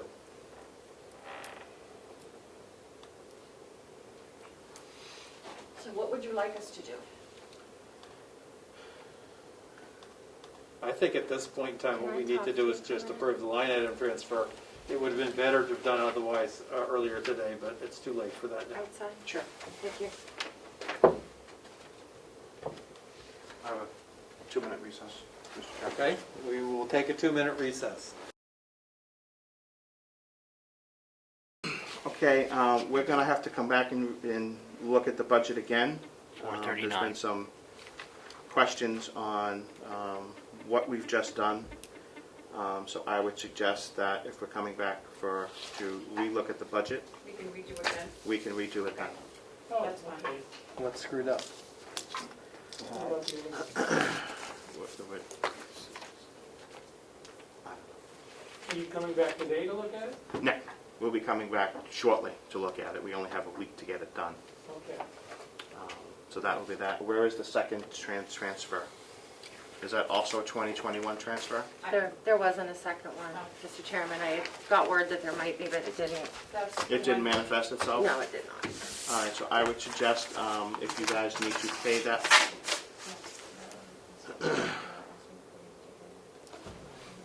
I would suggest that if you need to pay that bill It's been paid. to that gentleman, I would pay it, and then we will make the adjustments within the budgetary line items. Thank you. Should I send this back? Do you want to do it, or do you want me to have Paula sign to do it? I would put some money in that line for at least a couple more months, and then figure out what that, come to some type of number what that is, and we will just make the adjustment within the budget. Okay. It's not going to change the bottom line expenditures, but we will make those line adjustments. Okay. Thank you. Is that okay, Representative Umberger? Did you get all that? Yeah, I got all that. Thank you. What are you thinking about doing? What are you thinking about doing this, Lino? It will be relatively quickly, seeing as we're in recess from the delegation. We can probably do it possibly Friday or Monday. That'll give the finance office a couple days to finalize the numbers for us. Okay, that'll be fine. Thank you, Representative Umberger, for your indulgence. So what they're saying is No we should use problem. this number, not this number. We'll talk about that. Seeing any further business to come before the executive committee? Seeing none? Nope. Yep, thank you. Seeing none, we will adjourn the executive committee. 4:41. Thank you, Lino. You did a great job today. Thank you, everyone. Thank you, Representative Umberger. Okay, well. We done? Goodbye.